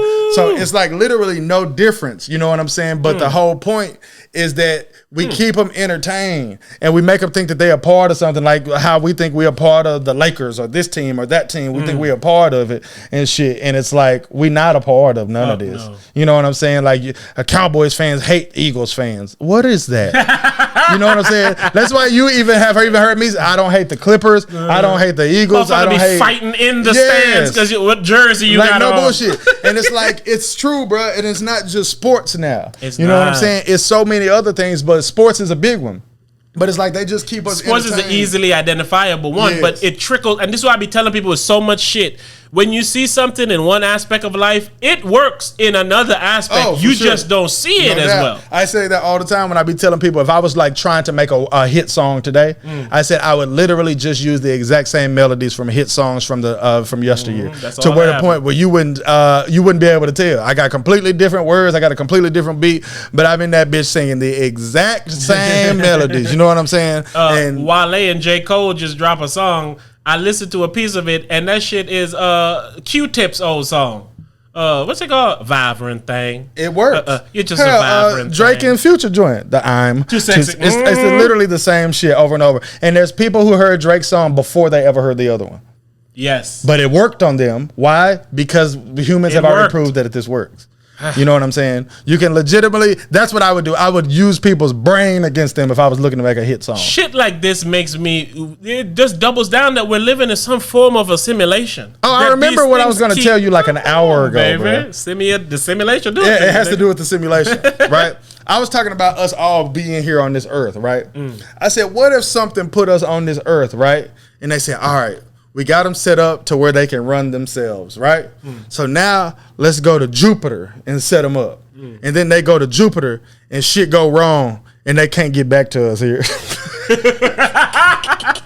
like you can't tell me that's not as a likely scenario as anything else that we think. I think that joke is in the first 10 minutes of Dave Chappelle. For real? He was talking about having he was thinking about a movie or something. He was thinking that there was a civilization that was here before us. They left us here to do something, and then they went, and then shit got bad, and then something along those lines. I don't remember it, but it's not similar to what you just said. But how do we know that didn't happen? We don't know shit. Yes. Or they went and they said, all right, we're going to go to all the different areas and keep building up life in all the areas, and they just building up life all through everywhere, and we just here. You know what I'm saying? Like, you really do not know what the fuck is going on. And that's what allows us to believe anything. It's what allows us to never know if we're right or wrong. It allows us all these different shit because we don't know. When you don't have the answers, nigga, you don't got nothing. Yeah. I recently heard this. I don't know how true it is, but I'm going to repeat it as if it's true because I think it's true. This is indeed the raw. All right.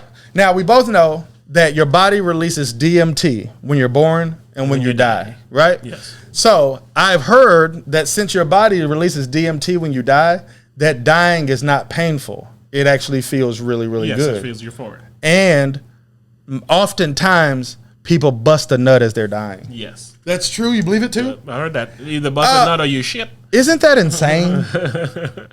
No, it just says it's the wirings, man. It's all the wirings. It's all fucked up. It's the same reason why we made this before on the firefighter shit, where a motherfucker can jerk off on a fire. Yeah. It's like because you know sometimes when you're fucking and shit, you're getting hot, and it feels good. But this nigga Wire says, what if the flames give me the same sensation? Yeah. Oh, it does. I heard somebody say this one day, and they said, "I don't kink shame." I was like, "Hey, I like that phrase." No, but I like the phrase. Yeah, I've heard that before. I thought it was you. I have discovered in my readings in life that there are people on this earth. This is why I think what people are attracted to is literally limitless. Limitless. It's the most mind-boggling thing about the human body to me. There are people who are attracted to things that don't exist. Like attracted to being like a small little person that can go inside of a woman. Or like a small person that could be crushed by a woman. I just like to fucking go be a miniature person and just crawl myself all over your body, baby. Like seriously, what? I have a fantasy of just fucking while I'm flying in the air. It's like, wait a minute. I thought motherfucker that was Spirit Airlines.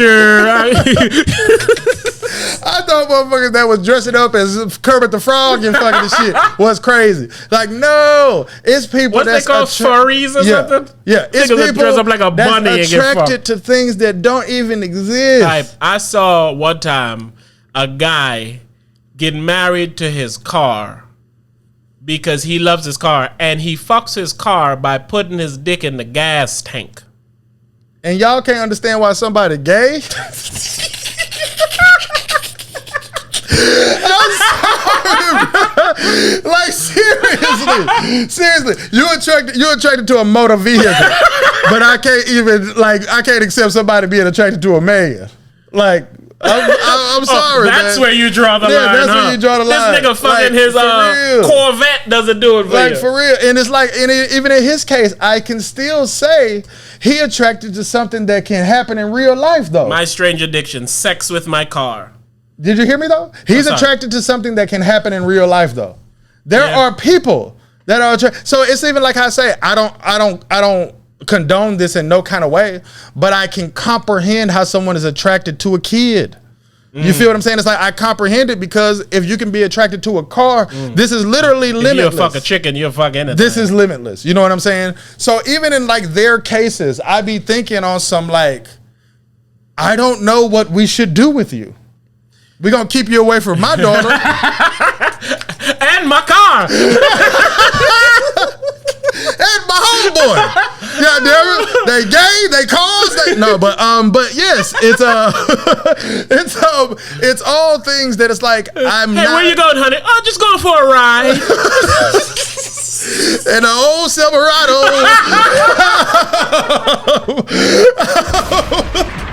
Hey, I'm sorry. That was us building joke on top of joke that you may or may not have gotten, man. Now I gotta play a clip from old Silverado so y'all know for sure to hold the joke. I should have did it to start with. I know you should get a nigga a shine.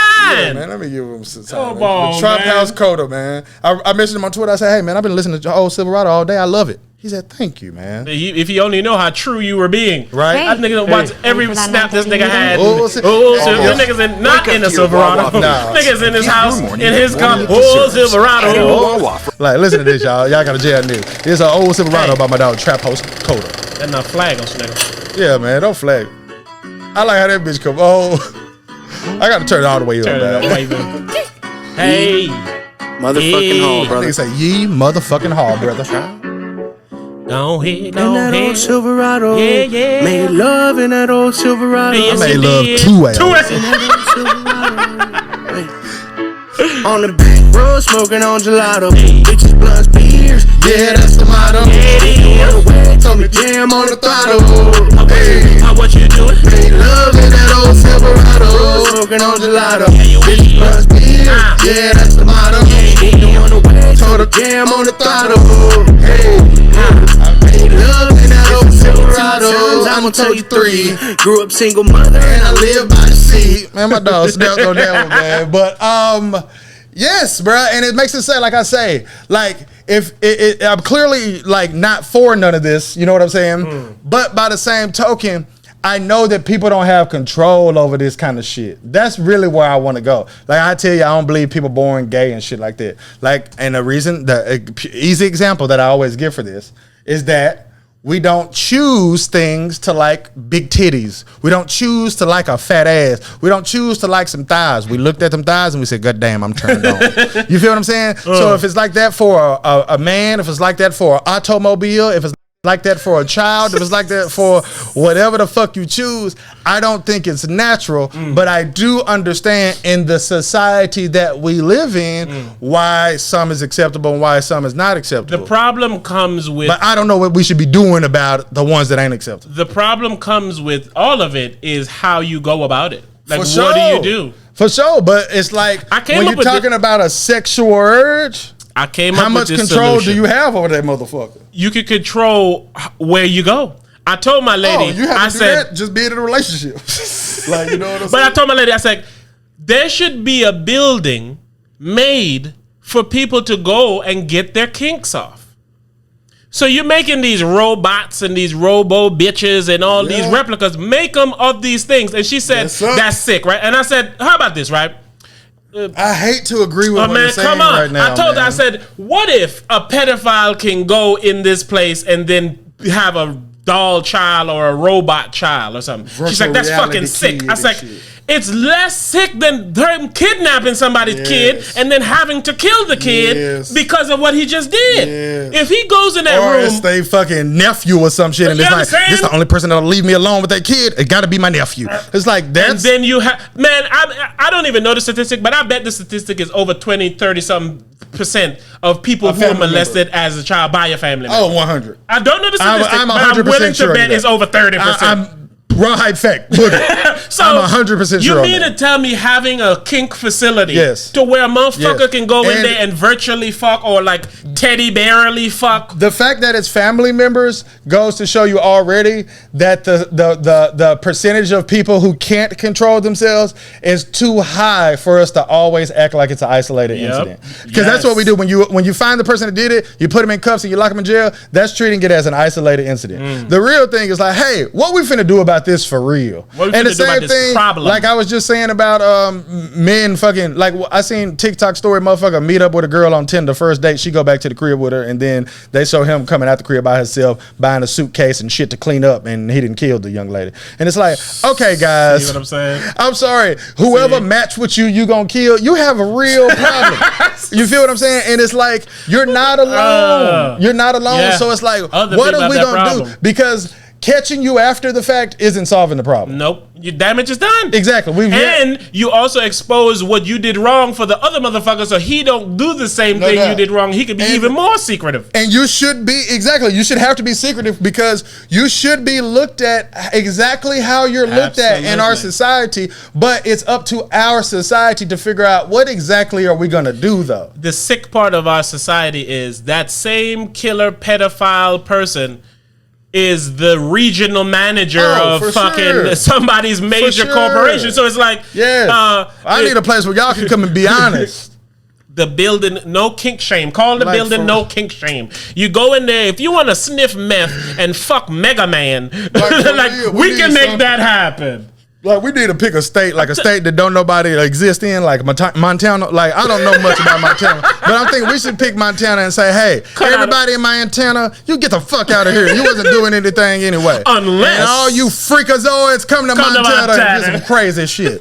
You know what I'm saying? Again, we live in a virtual reality world, so you put some virtual glasses on the motherfucker. You put in like one of those silicone body type shit, and then you can make that body whatever body you want it to be. Yeah, do something. If you wanted to be fucking Superman, you can do that. You can come home, man. What you did today? No, just gave Superman the dick in his ass.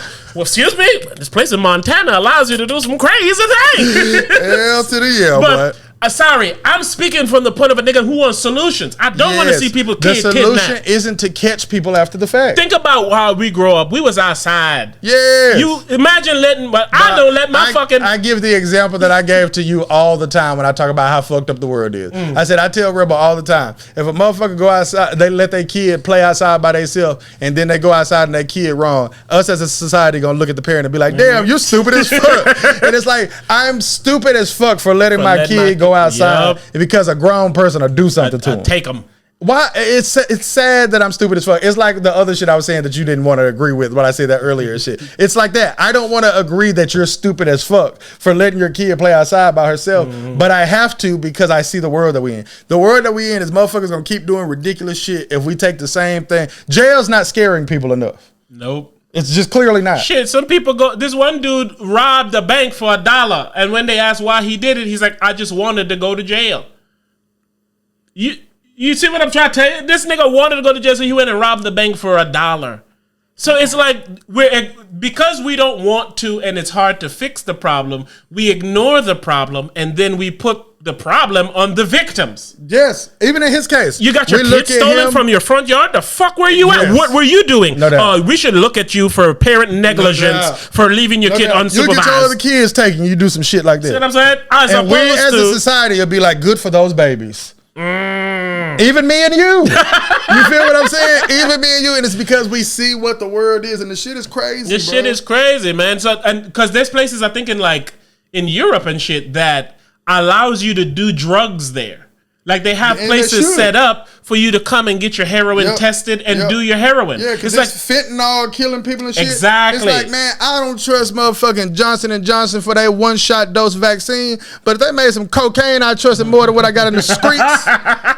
God damn it. Look, we said this shit the other day because I found out certain people are putting fentanyl in their weed. Right. And I'm like, well, thank the good Lord I'm medically marijuana-wise. Because I won't think, even though most people think that you smoking that government weed, you know they putting shit in that government weed. Well, nigga, they putting shit in the street weed too. At least the government got a quota to make and the FDA to talk to. And they have less cause to put something in my weed. Yeah, you want me to believe your bullshit weed is Zaza, so you about to sprinkle whatever you can find on top of that motherfucker to sell it for $1,700. Every dispensary to the death. They're taxing them to the death. And they still can't even use banks. Exactly. So it's literally on some shit where the incentive is higher in the streets than with the government. I take the government.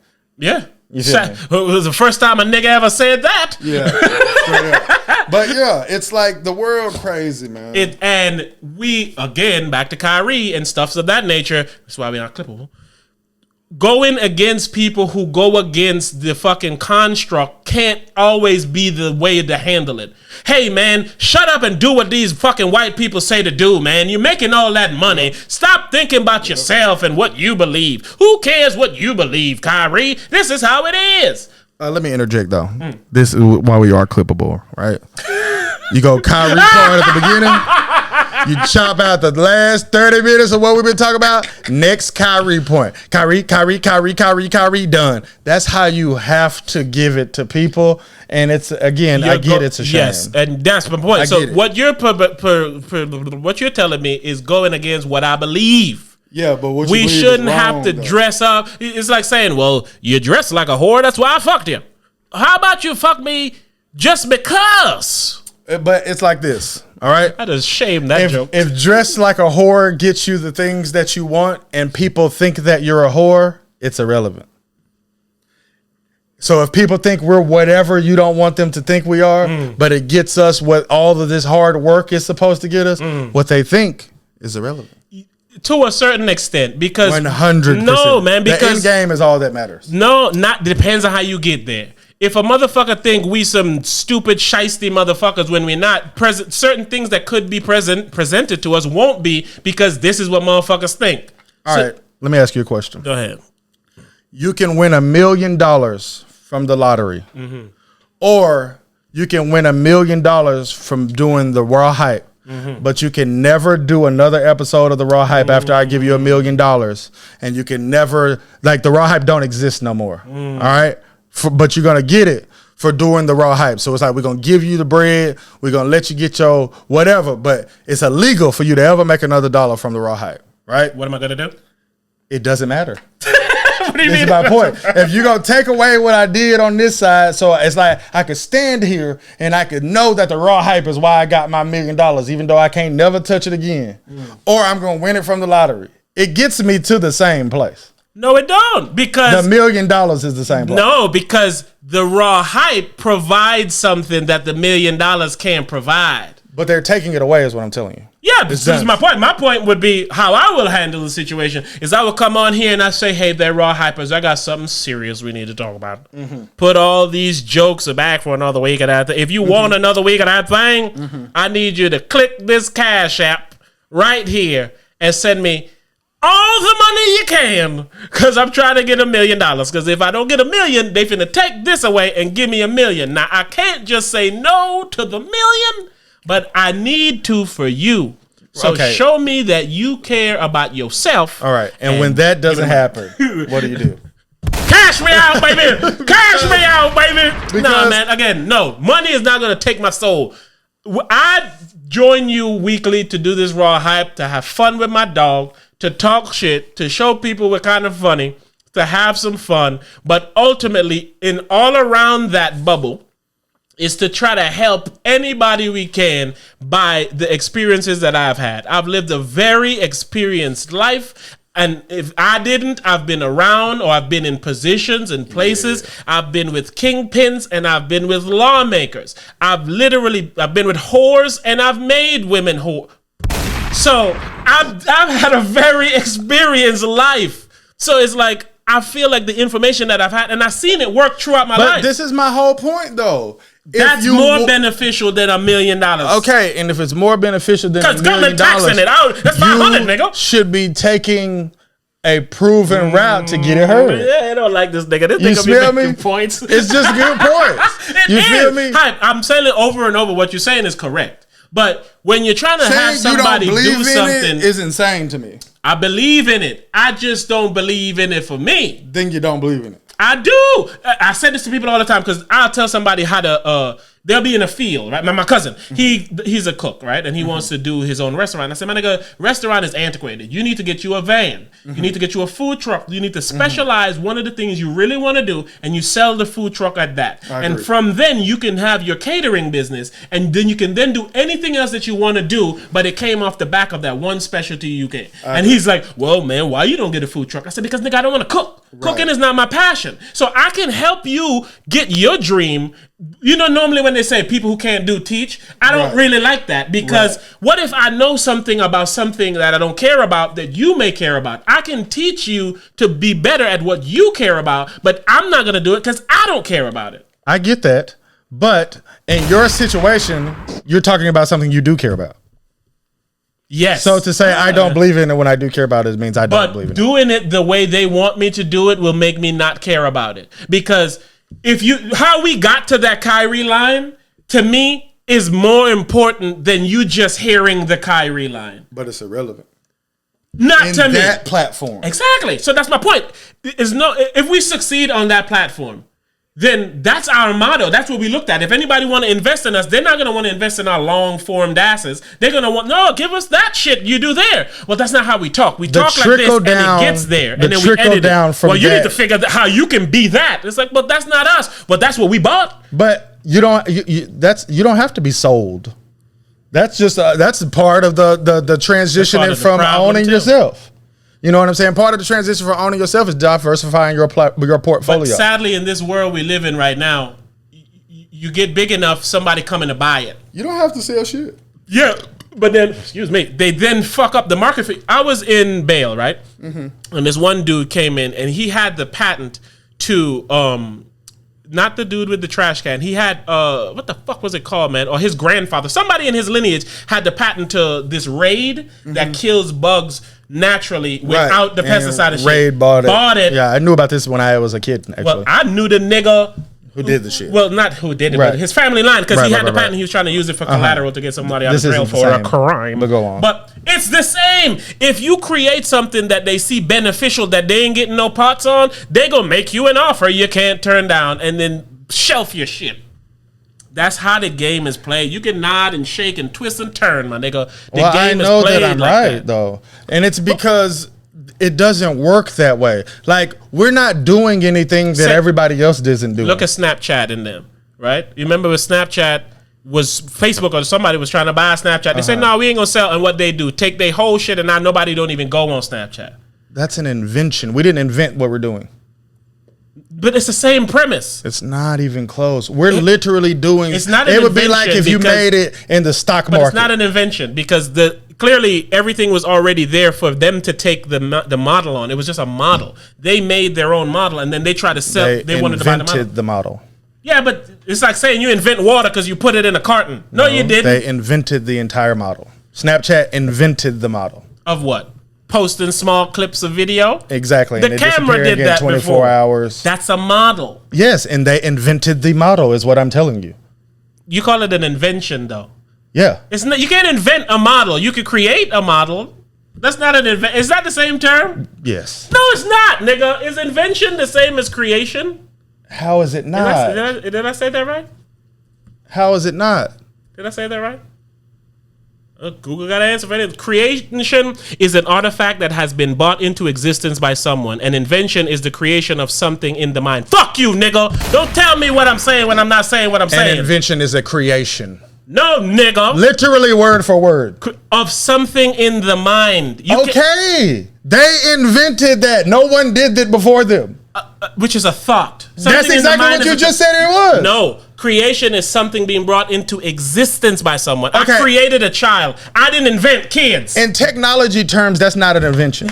What do you mean? In technology terms, you invent something by putting it out for. You do is, not know more about technology than me, bro. But I know more about English. They go. Okay. And what we're discussing here is English. But go on. We discussing English. Okay. Creation and I hate when a nigga try to make a nigga think he wrong. So the iPhone wasn't invented. That's a good question. It's not a good question. It's an easy question. No, the iPhone was invented. No, the phone was already invented. I didn't say they invented the phone. I didn't say that Snapchat invented social media. So then no, the iPhone wasn't invented. The iPhone was created. The iPhone was invented. The iPhone was created because phones already existed. Nigga, they just put a phone and a computer together. iPhones did not exist. Phones did. But iPhones did not exist. And what is an iPhone? What is an iPhone? It's a phone. Thank you. Which already existed. So they created That's literally like saying automobiles existed. So when somebody made the first automobile, that means they take credit for the plane, the train, the bus. That's not real. That's transportation. No, those are a bus is an automobile. A car is an automobile. A truck is an automobile. Those are automobiles. Yes. A limo is an automobile. Somebody else invented those things. What you're talking about is transportation. Horses transport. A horse is not an automobile. Okay, so if I ride a horse and then you make a car, I invented transportation. Wait, sit up. That's what you're saying. I rode a horse. Slow down, because this is okay. You I rode a horse. Your way out of this. I rode a horse. I got a horse to get from point A to point B. You invented a car, but I say, I invented transportation. You don't deserve no credit for that. You created a car because you know what cars run on? Horsepower. Nigga, horse is the transportation, and the creation was car. Which is almost an innovation because they're like, hey, how can we make getting around better? That's what the iPhone was. The internet instead invented? of needing a phone, a calculator, and the internet, how about I put all this shit together? That's called a creation, nigga. That's an invention. Yes, I invented something that does all of these things. That's an invention. We got lost somewhere here. You got lost somewhere. No, you started me off wrong when you tried to tell me that they're not the same thing, and I tried to prove to you that they're not the same thing, and you lost me. You literally said invention is a creation. One is of the mind, and one is in existence. So IPO or IPA, intellectual property, that's your thought. We coming up with the TheRawHype, we own the IP for the TheRawHype. We don't own podcasting. We own the IP of the TheRawHype. We invented the TheRawHype. We created the TheRawHype. Yes, we did, but we also invented it. We created it when we sat down and recorded it. We invented it when we came up with the idea to do it. No, we invented it. There you go. We invented it. We did both of them. No, we didn't. It was already created. Podcast was already created. Mics was already created. The platform was already created. But the TheRawHype wasn't. The TheRawHype. But the TheRawHype wasn't. We invented that. We took something that was already created. We used our mind and we invented it. How was the TheRawHype already created? Because other niggas already did what the TheRawHype does. But they didn't do the TheRawHype. That's my entire point. When you come up with something that is only done by you, you invented it and you created it. But if your means of doing that is by using something that was already invented. You didn't invent that thing. But that's what fuels your thing. So it's not a new thing. That's why I'm not disputing that. I'm not disputing that. But whatever you do. Innovation is the word we're missing in this argument. This isn't a good argument. It's pointless. It's really pointless. It's only pointless because you don't want to be wrong. You told I'm me not wrong. You're wrong when you said they're the same thing. They're not the same thing. How are they not the same thing when you give me a definition that says invention is a creation? Here's the example. One is of the mind and one is of existence. And also, we're talking about intervention and creation when the original point was who made Snapchat. Allow me 1 second, my good And this is what you say everyone else does. I'll just take 1 second. We were talking about Snapchat, but go on. Allow me 1 second of your time. Go on. We didn't create babies. I mean, we didn't invent babies. How do I say? You fucked me up because you took so long to give me the second. We didn't create children, but we made one, nigga, is what I'm saying. We didn't make the first baby. I was like, oh, shit. But you made the first baby. All right, man. You're right. What is innovation? Innovation is the action or process of it. I hate when people use words to define the words. That's exactly what's our issue. A new method, idea, or product. That's innovation. A new method, idea, or product. iPhone is an innovation. See, that's why we got fucked up. We missed the middle word. Creation, innovation, and what's the other one? Invention. Innovation is something already existing and you proving on it. The phone already existed, a calculator already existed, and a camera already existed. So you're saying if you make anything with materials that already exist, you didn't invent it? Exactly. See, I disagree to the definition, with that. but that's the definition of the word. So you can say it however you want. I disagree with it. It's innovation. The horse was the first form of transportation. The plane, the train, and the automobile was innovation on that already existing fucking ship. Yeah, but that's irrelevant. To me, you're saying that the car wasn't invented because you used pipes that already existed and metal that already existed. Innovation basically means you're improving on something that already existed. So people already got around via donkeys and horses. And you're like, no, we need to get around faster and hold more shit. I'm not saying they invented transportation. I'm saying they invented the car. Yes, but in this particular instance, it would be considered an innovation because a car transports, and we already had transportation. It's an innovation to transportation. Yes. But it's an original car. So the nigga who Ford invented Ford cars, but he didn't invent cars. That's fine. I'm not saying he invented cars. I'm saying a horse is not a car. No. So when you make a car, you invented the car. Yes. You didn't invent transportation. You invented the car. Because invention is a mind thing. So you thought about it and then you executed it. That's how you create. That's how you invent. with something that you take shit that already exists. He didn't make the metal first. Then they invented Snapchat. Is that what we were saying? Yes. So who said created? You.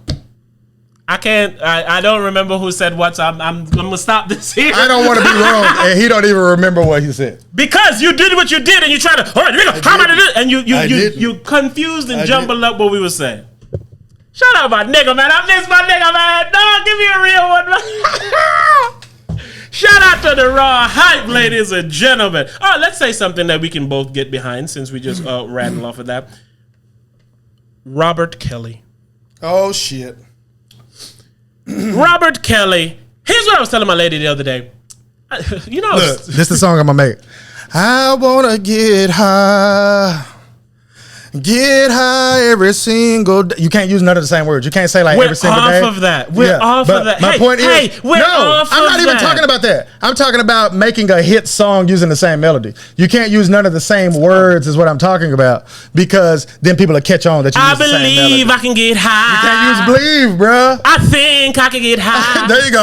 I think I may be able to touch the sky. You can't use the sky, bro. People will catch on. They'll be like, that sounds just like I believe I can fly. You use all different words, but the same melody, the same type of rhyme words, you'll make a hit. People won't even know you stole it from Kels. They still listening to Kels after they vowed to never listen to him again. Somebody said Trey Songz should go back and remake all R. Kelly's old songs.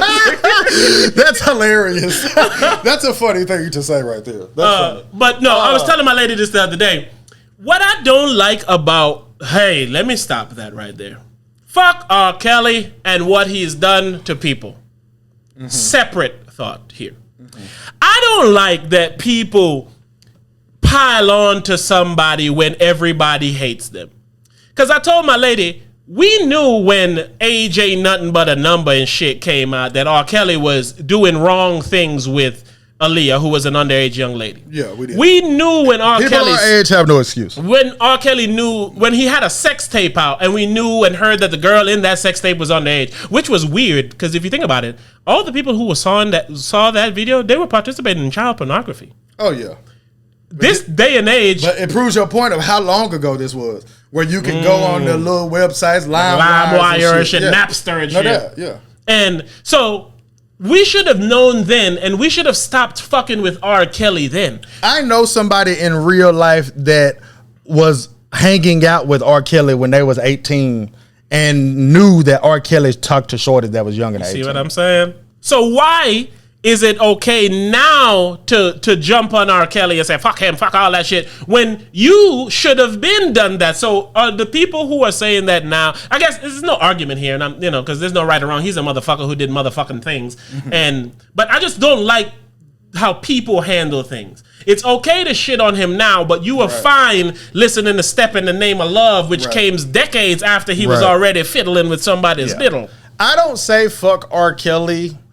And it's really because I care so little about what he has going on these days because he's not famous anymore. And I don't mean it from like he's not relevant. He's forever famous. Sure, whatever you want to use. Sure.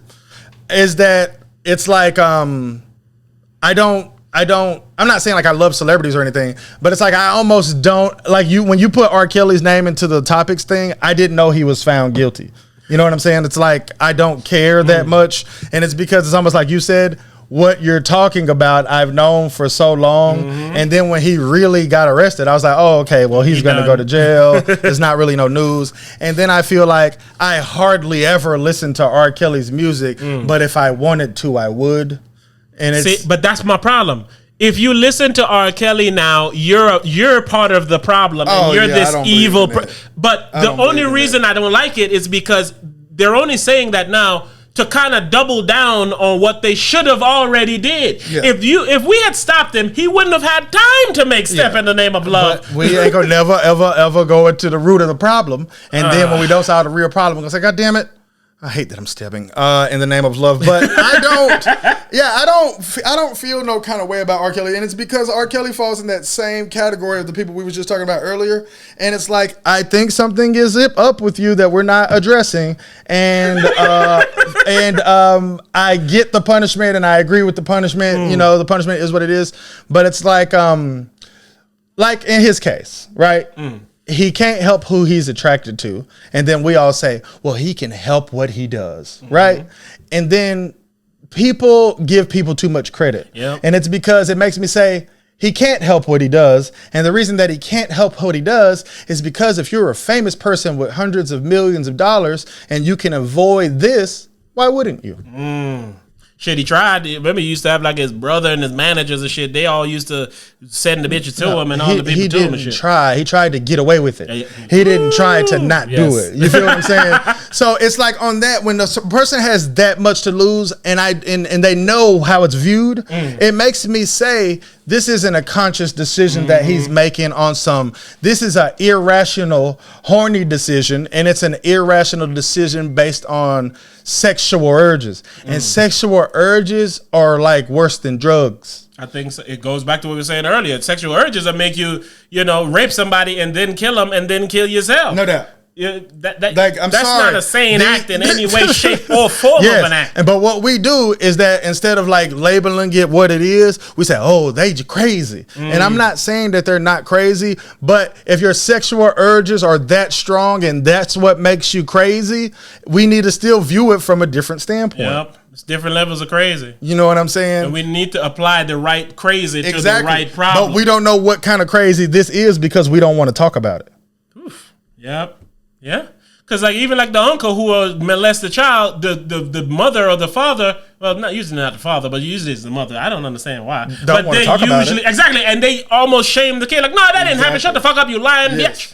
Yeah. So it's like, how do we fix the problem when everyone avoids the problem? For sure. And then I even look at it from a standpoint of I don't like to talk about R. Kelly like that, and it's because it's no coincidence that they made R. Kelly the poster child for having sex with underage girls and Bill Cosby the poster child for rape. When there's motherfucker, it's not a coincidence. What that nigga name? The person who really did like the national anthem? Was it the national anthem or was it the baseball shit? Take me out to the dude who made that song was like a pedophile and shit, and then he ran over to another country to not be able to be charged for his pedophilic crimes.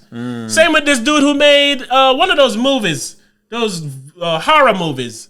He was getting an Oscar or something, some award for his movie that he couldn't accept because he was in another country because America would have slammed his fucking pedophilic ass in jail. I don't know what kind of truth it is to Donald Trump and underage women, but I hear a lot of shit about Donald Trump and underage women. And if Donald Trump has ever done anything with underage women, he definitely is a more popular figure than R. Kelly. And he should be the poster child. And I can name all kind of other people.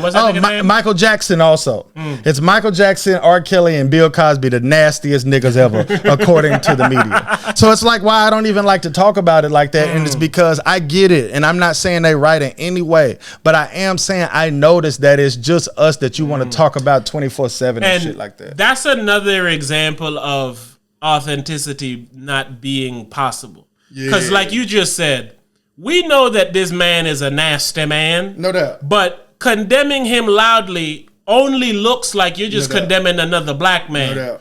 Even though it means more than that, a motherfucker who want to make it that could just make it that. Yes. This is why we enslave them and beat their ass. Look, they're savages. Right. They'll rape your kids and they'll do these things. Like, but you have, like you just said, a nigga y'all made the president who, his name has been with this all when fucking Epstein died and all that shit. That's what I was looking for. That's the name I was he got something to do with it. They even said R. Kelly said he finna I was just about to say. Said, all right, well, R. Kelly had to be hung in his...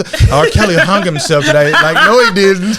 I believe I'm a die. Yeah, he didn't. No, he didn't, goddamn. I believe I'm gonna die, goddamn. But yes, bro, so I don't like to condemn him for reasons like that. And then I do really like to look at the other side, and I do look at the other side from all these people, like we was talking about Chris Watts and all these people. I look at them and I say, man, what is up and how could this have been avoided? Like how you said, like, shit, give them a virtual reality this and this and this. And people say, hey, you're sick. And then when you respond, well, what they supposed to do about it? If they got these overwhelming urges, what they supposed to do it? And then people answer this, oh, well, they just not supposed to do it. They proven that they not going to just not do it. That fat motherfucker shouldn't eat that damn cupcake, but they going to add a dozen of them motherfuckers. Exactly. So clearly the urge to eat the cupcake is stronger than not eating the cupcake. Exactly. So if your urge to bust a nut is stronger than a cupcake, You feel me? So it's like that motherfucker feel like 1,000 cupcakes all at once. You tell a motherfucker, hey, how about if you ever taste 3,000 cupcakes all at once? I'd like to see what that's like. That's what I get in middle school. What?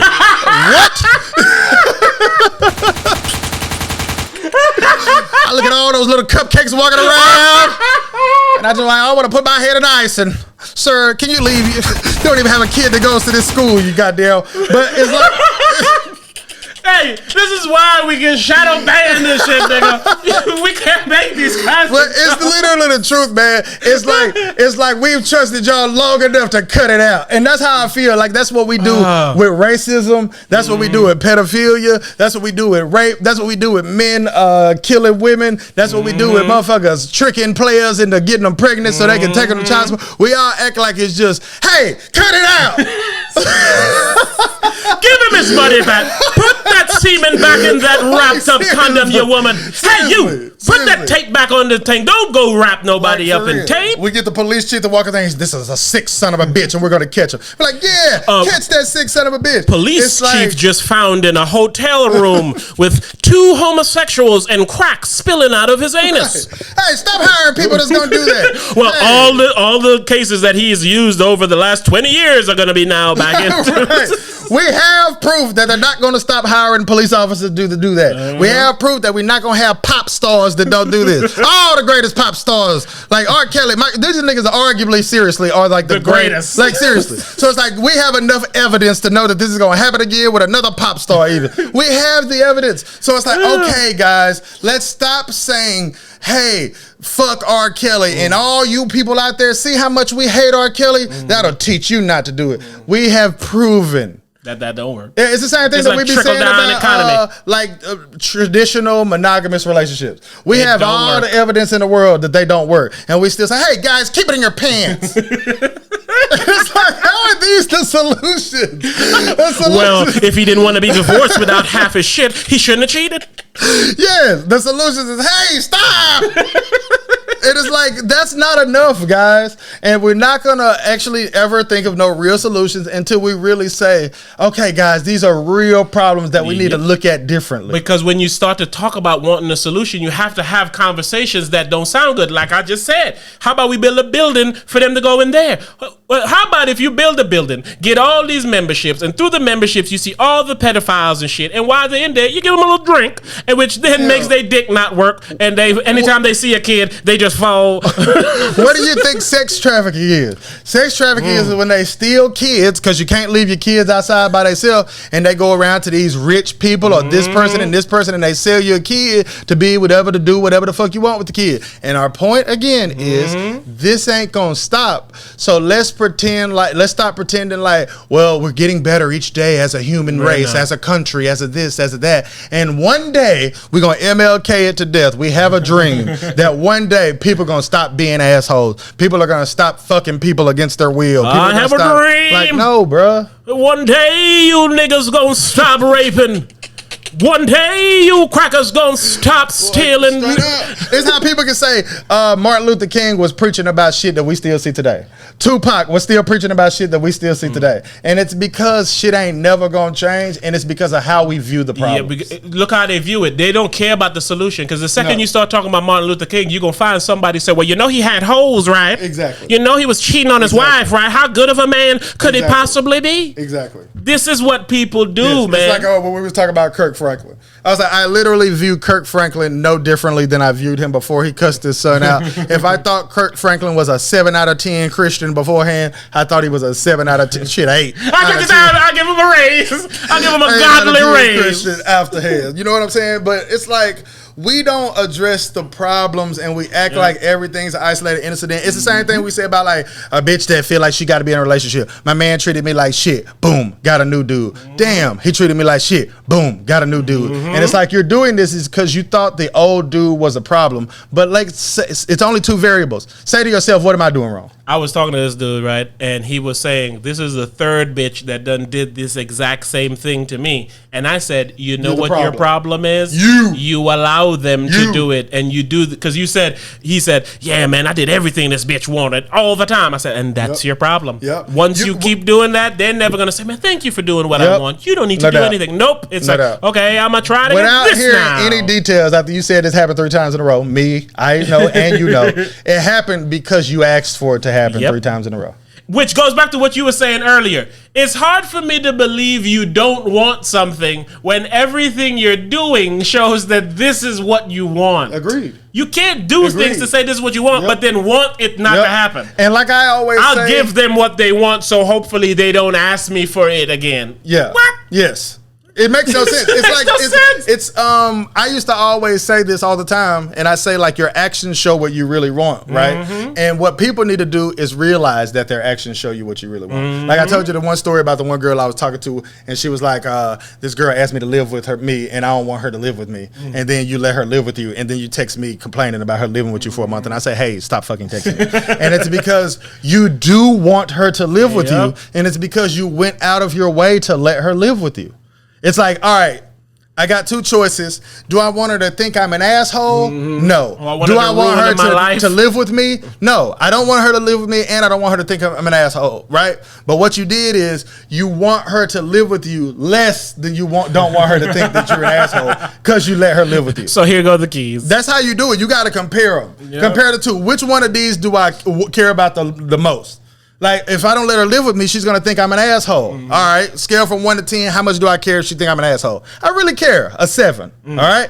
Well, I don't want her to live with me. Scale of 1 to 10, how bad do I not want her to live with me? A 10. Then your decision is made. It's very simple. It's a very simple formula to not make bad decisions over and over. It's a very simple formula, and it lets you know that you're not wrong when you make your decision. Yeah, because you're it's the same what people used to do. Even if it's a 9. Write down the pros and the cons. Straight up. Her living with me. No doubt. She's gonna probably try to fuck my man. Up. She's gonna eat my food. She's gonna cost me more money. Pros, I have a friend to hang out with. No doubt. Maybe she might do the dishes. I don't even feel that way. It's as simple as that, because your gut will tell you what you want instantly when you're asked the question.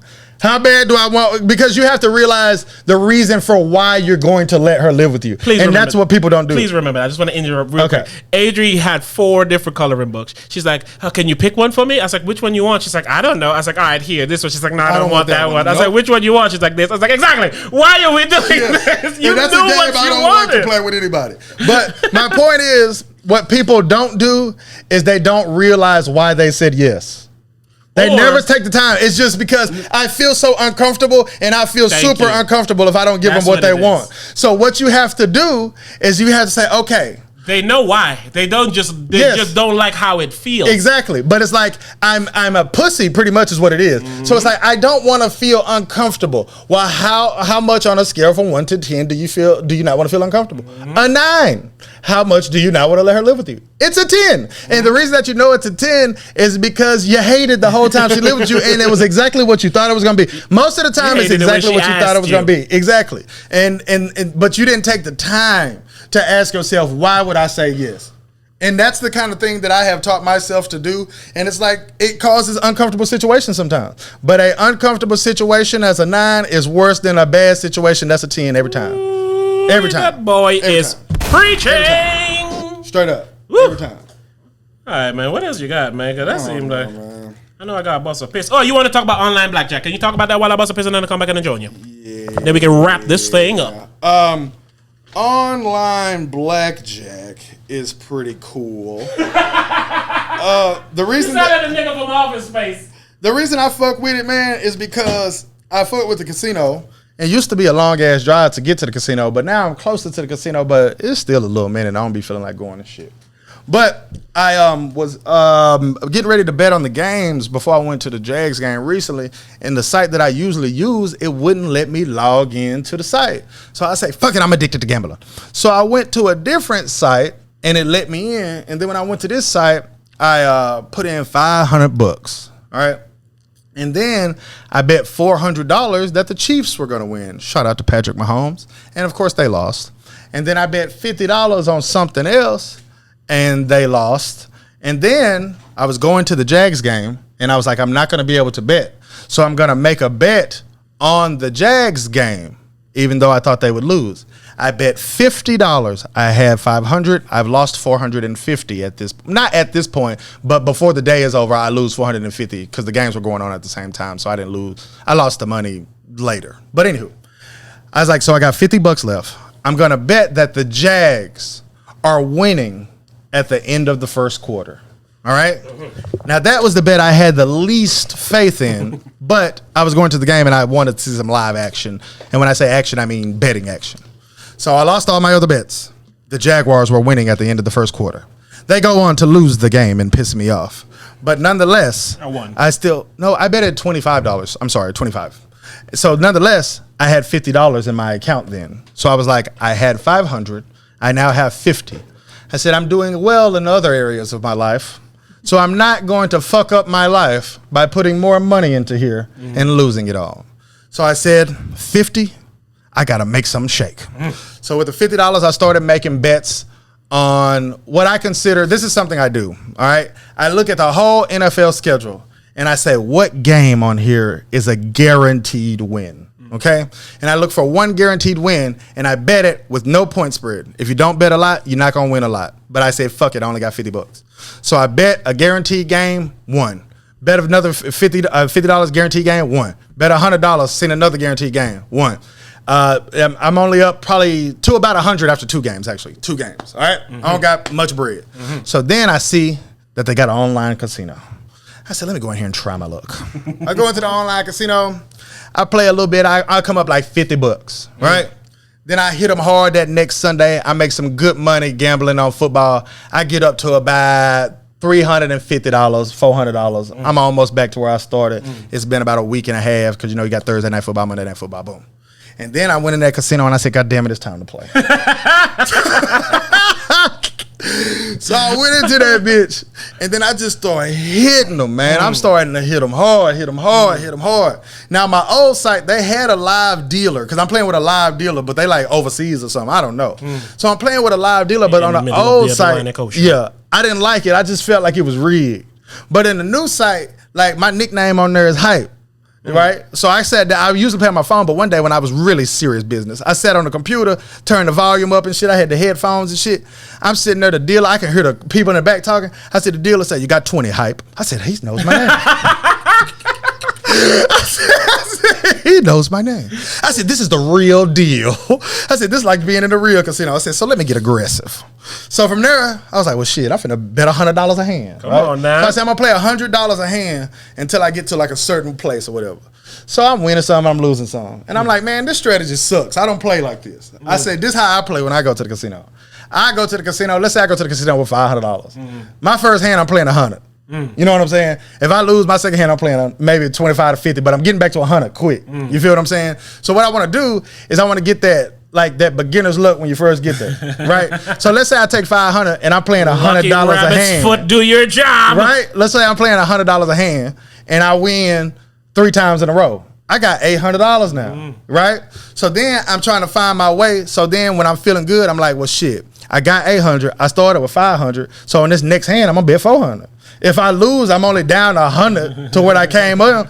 But then if I win, I'm at 1,200. So I'm up 700 already. So that's how I went into this casino. I was like, shit. All right, I got like 400. I was like, I'm gonna play $100 a hand. So I'm going $100 a hand a little bit back and forth, but I'm at like 600. So I'm like tired of the back and forth. So I said, fuck it, this hand I'm playing 500. I play 500 on the hand. Boom, hit. I'm at like 1,100. I'm like, damn. So then I'm in that bitch. I didn't got to that motherfucker. I'm betting 750 on the hand. I bet 750 on the hand there. I got a 9. I said, no, I got a 2. I said, oh shit. And then the next one I flipped it up was like a 9. I said, oh shit. I got a 9. I said, let's go. Hit me one more time. Boom, face card. I was like, damn. I was like, these motherfuckers really let me get 21 on a virtual casino. I was like, man, that let me know that they really getting their money. Because the first thing is I seen another nigga betting big. He was like 300, 400. I was like, this motherfucker got some nuts, right? So then I started betting big. Man, the last time I bet 750 the last time. And I won that. And that put me like at $2,538, I think it was. And then I was 17 like, sales. from 500, but I got down to 50. So really I went from $50 to $2,500 in like 2 weeks, right? So then I was like, I don't want to lose it all. But I'm so fucking addicted to playing it here, I need to figure out something to do. So I took the full 2,500 and I bet it on the Buccaneers to beat the Miami Dolphins. No point spread. All they got to do is win, and I get 500. So that'll turn my $50 into $3,000 if I win on Sunday. Buccaneers versus the Dolphins. I took the Buccaneers. It's in Tampa Bay. I'm 1,000% sure that they're going to win this game. Oh, so the game hasn't happened yet? Nah, it's Sunday. Oh, shit. I had to put the money somewhere so I didn't spend it. The saga will continue. Oh, yeah, the saga continue. But I'm 1,000% sure they're going to win that game, so that's going to put me at 3 bands. Why you wasn't okay with the 2,500, nigga? It was really because I don't need it. So it's like, if I don't need it, I want to turn it to 10,000. Look at this logic. But I did it in baby steps. I was like, shit, I want to really turn it to 3,000. And then on top of that, like I said, this is a guaranteed win. And due to the fact that I'm doing no point spread, I'm not gonna win a lot. Like, I had to bet 2,500 just to win 500 bucks. But it's a guaranteed win. But if they supposed to win by 11, they might win by 9. I'm like, fuck that. But this is a guaranteed win. I took when it was like 700 and something, I took the whole 700 to win 300 and bet it on Tom Brady to beat the Patriots.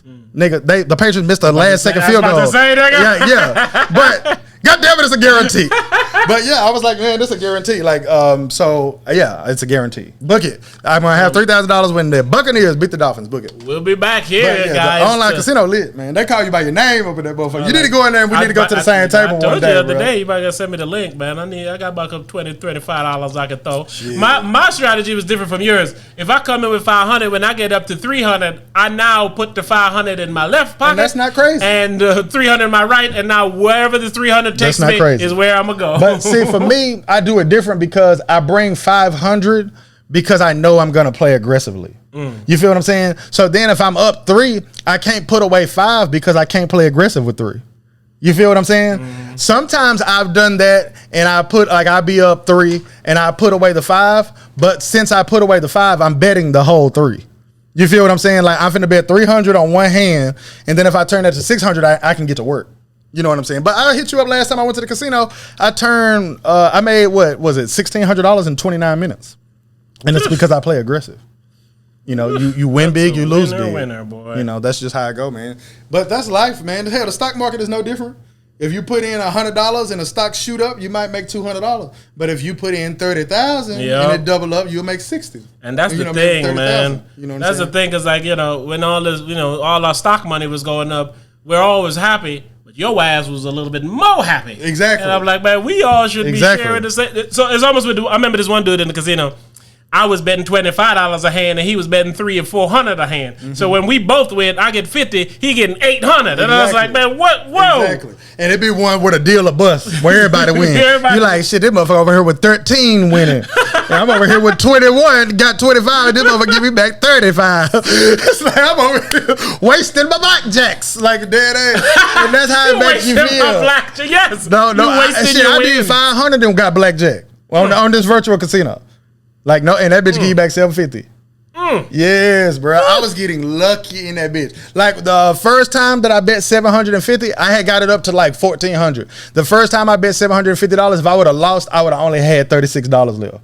And I won, and that's what got me all the way up to the $2,500. You just got to be aggressive, man. That's a message for life, ladies and gentlemen. Yeah. You can't just sit back and be passive and hope you get blackjack. You got to bet. You got to bet, man. Bet on yourself, and like Wesley said, always bet on black. Real niggas have. You got anything else to talk about before we get the fuck up out of here, man? This is one of our longest shows. Yeah, this bitch got. And I can't even clip it though. Usually I would clip it into 2, but there's no real clippable point in this shit. We spitting at the end. Oh man, the people deserve it, yo. What you got? I'm doing a Mo 3 type beat, bro. Oh shit. Shout out to TheRawHypers, man. We appreciate y'all. Don't forget TheRawHype.com. Go buy you a piece of merch or something. We got the merches that we churning out. Shout out to all the people who've already supported. You know what I always like about people, man? You got a handful of people that will always support you no matter what it is you do. I got people that don't even talk to me that'll support me if I'm. You know what I'm saying? And that's good, man. It be you other motherfuckers that we need to talk about. Why you don't want to go and help a motherfucker out? You spend all that money on that bullshit. Probably give high hundred to the preacher off in the pulpit. But with me, you frugal, huh? Yeah. But your ass just be on Google, huh? I was wondering what he was going on. I didn't know either, nigga. I just picked me a name. Yeah, nigga be on that casino, blackjack, picking the game. This shit'll change. He just be spending all this money on football. What you doing, dog? You just win $2,500, but that seem wasn't enough for my dog. He won another $500 on top, so he gon' bet it all of his guap. Hopefully next week it gon' happen. If he win, then I guarantee he won't stop. He gone and bet it again. Tom Brady, he bet him to win. If that nigga almost lost his money when he missed that feel at the end. That goal was real in the motherfucker, hill in the motherfucker, seal in the motherfucker. If he saw that motherfucker who kicked that ball and he missed, he probably killed that motherfucker. And I don't blame him. If I lose, the raw hype would not stand out. Now. I'm on the corner, I'm looking for a handout. Can you give it to me? I'm gonna bet on red. Cause I bet it on black and I'm gonna choose that instead. Yeah. I always get it wrong. Nah, I'm lying, I'm right. Right. Who that with all them bands? Who? Y'all know that be hype. My dog. I ain't never gonna earn them. I take them, I burn them. I put something on them. Shit, I go and just. I learn them. Oh. Shit that don't even concern them. I don't know what they doing, but I hope they stop it soon. Stop fucking killing people, man. Stop fucking letting these sick people in this world, man. We need to. No, I'm saying, if you collect all the sick motherfuckers, you can then do what you want. I know. They need to start a sick motherfucker football league. Ain't no rules in that motherfucker. We only employ people who done raped, murdered, and killed. It wasn't that a movie? Wasn't that Gridiron? I didn't like this beat at all. This shit was Shout out to the TheRawHype, man. Shout out to the TheRawHypers. Play something happy, man. Let's get out of here on something happy. All right, man. Shout out to TheRawHypers. We appreciate y'all, man. Patreon.com/TheRawHype. What else we got? Realniggas.com. Happy type beat. It got a trumpet. I like beats with trumpets. Create your future as a Man, I gotta sign log in your shit, bro. Like, God, okay, just turn that down, man. Oh, it's this one. Let's go. Be happy, guys. Stop killing. Please stop killing, man. Please stop killing all get out our your children. Please stop killing all our women. You a crazy ass nigga, stay in your house, nigga. Don't get off that couch, nigga. Nah. Don't go on ahead and come and kill somebody ass house, nigga. Nah. I'll punch him in the mouth, nigga. Yeah. Oh, it ain't no doubt, nigga. Nah. I don't know what the hell them pedophiles be talking about. Do they have a chat room where they all get together, share little pictures of little Sally or whatever? Y'all need to do better. Somebody should kill y'all. I'm being real, dog. Somebody should blow they fucking head off. I mean, clear off. Cause pedophile shit don't wear off. It be lasting for a long ass long time. I'm like, damn. Have you no spine? Have you no backbone? You wanna get it on with a kid? Every time they parents be gone, you trying to walk up them stairs dressing like Santa Claus. And they say you got presents, you say no, I got these balls. I'm like, whoa, hold up, bitch. Why you acting like that? And you ain't Santa Claus, motherfucker, cause he fat and you skinny. And when it come to kids, you want plenty. I'm like, hold up. When it come to women, they be killing. I'm like, stop. That's cool. That she don't wanna fuck you, yes, and right. that don't mean that she don't wanna touch you. Try to get to know her, homie. You don't stab her in the chest, and then you looking at her ass, and now you fiending for her breast, and I'm like, damn. Kill her, cause you know what you done did. You going to jail, it's guaranteed, no shit. And her brother's looking for your mama, dad too. Now, you gon' wish that your mama never had you, cause we gon' kill your ass. Cut your balls off and feed them to you. Gon' split your fucking wig off and eat them to you. Ain't gon' be no healing for you. Maybe we should do that. Kill a nigga, then bring him right back and kill him again. Kill him again. Find all his friends. Like, how you let his do that to all these women? You should die too. Yeah, you should fry too. Wondering why you? Cause he a nigga that you say hi to. Fucking loser. Fuck all the pedophiles out there, man. Fuck all you murdering rapists out there killing women and all the bush. Hey, even fuck the niggas that's just bothering women, and fuck the niggas who let their friends bother women. God, oh, you don't like me? Well, fuck you then. No, nigga, fuck you. Y'all done forced us to make a diss song about pedophiles and rapists and murderers. We just trying to have somebody do something, and people usually listen to rap. God damn, why y'all made us do this? We don't want no pedophiles all around our house. No rapists, no nothing. We don't want them around. We should kill them all. Yeah, we should kill them all. Yeah, kill a rapist, win a ticket. But that's really only because we refuse to help y'all and find out what's going on with y'all mind. We really don't know. We really need to figure out what's going on. We need to figure out, man. They need to do, that's what I say, man. You need to take them in that place. You do studies on them, find out. Have all these uncles who didn't touch a little kids to sit down and be like, all right, Uncle we got to figure it out. You fucked, but we're going to see if we can stop somebody else. What made you do this? Like, for real. Put a little something. You do remember this is your niece. You love your brother, right? This is his daughter. Like, come on now. Did you not care about how your brother would feel about what you did to his daughter? And you showed up and grilled the meat every family function, Rufus. They need to put some of the extra ingredients in a vaccine that cut off your crazy, man. Which makes people not want to take the vaccine. They don't want to be there. Hell no. If I take it, I won't like kids no more. I don't think so, Pfizer. You're a slick one, them Derna. Let's go, man. Let's go, man. Hey, we out of here, man. We gone. Why?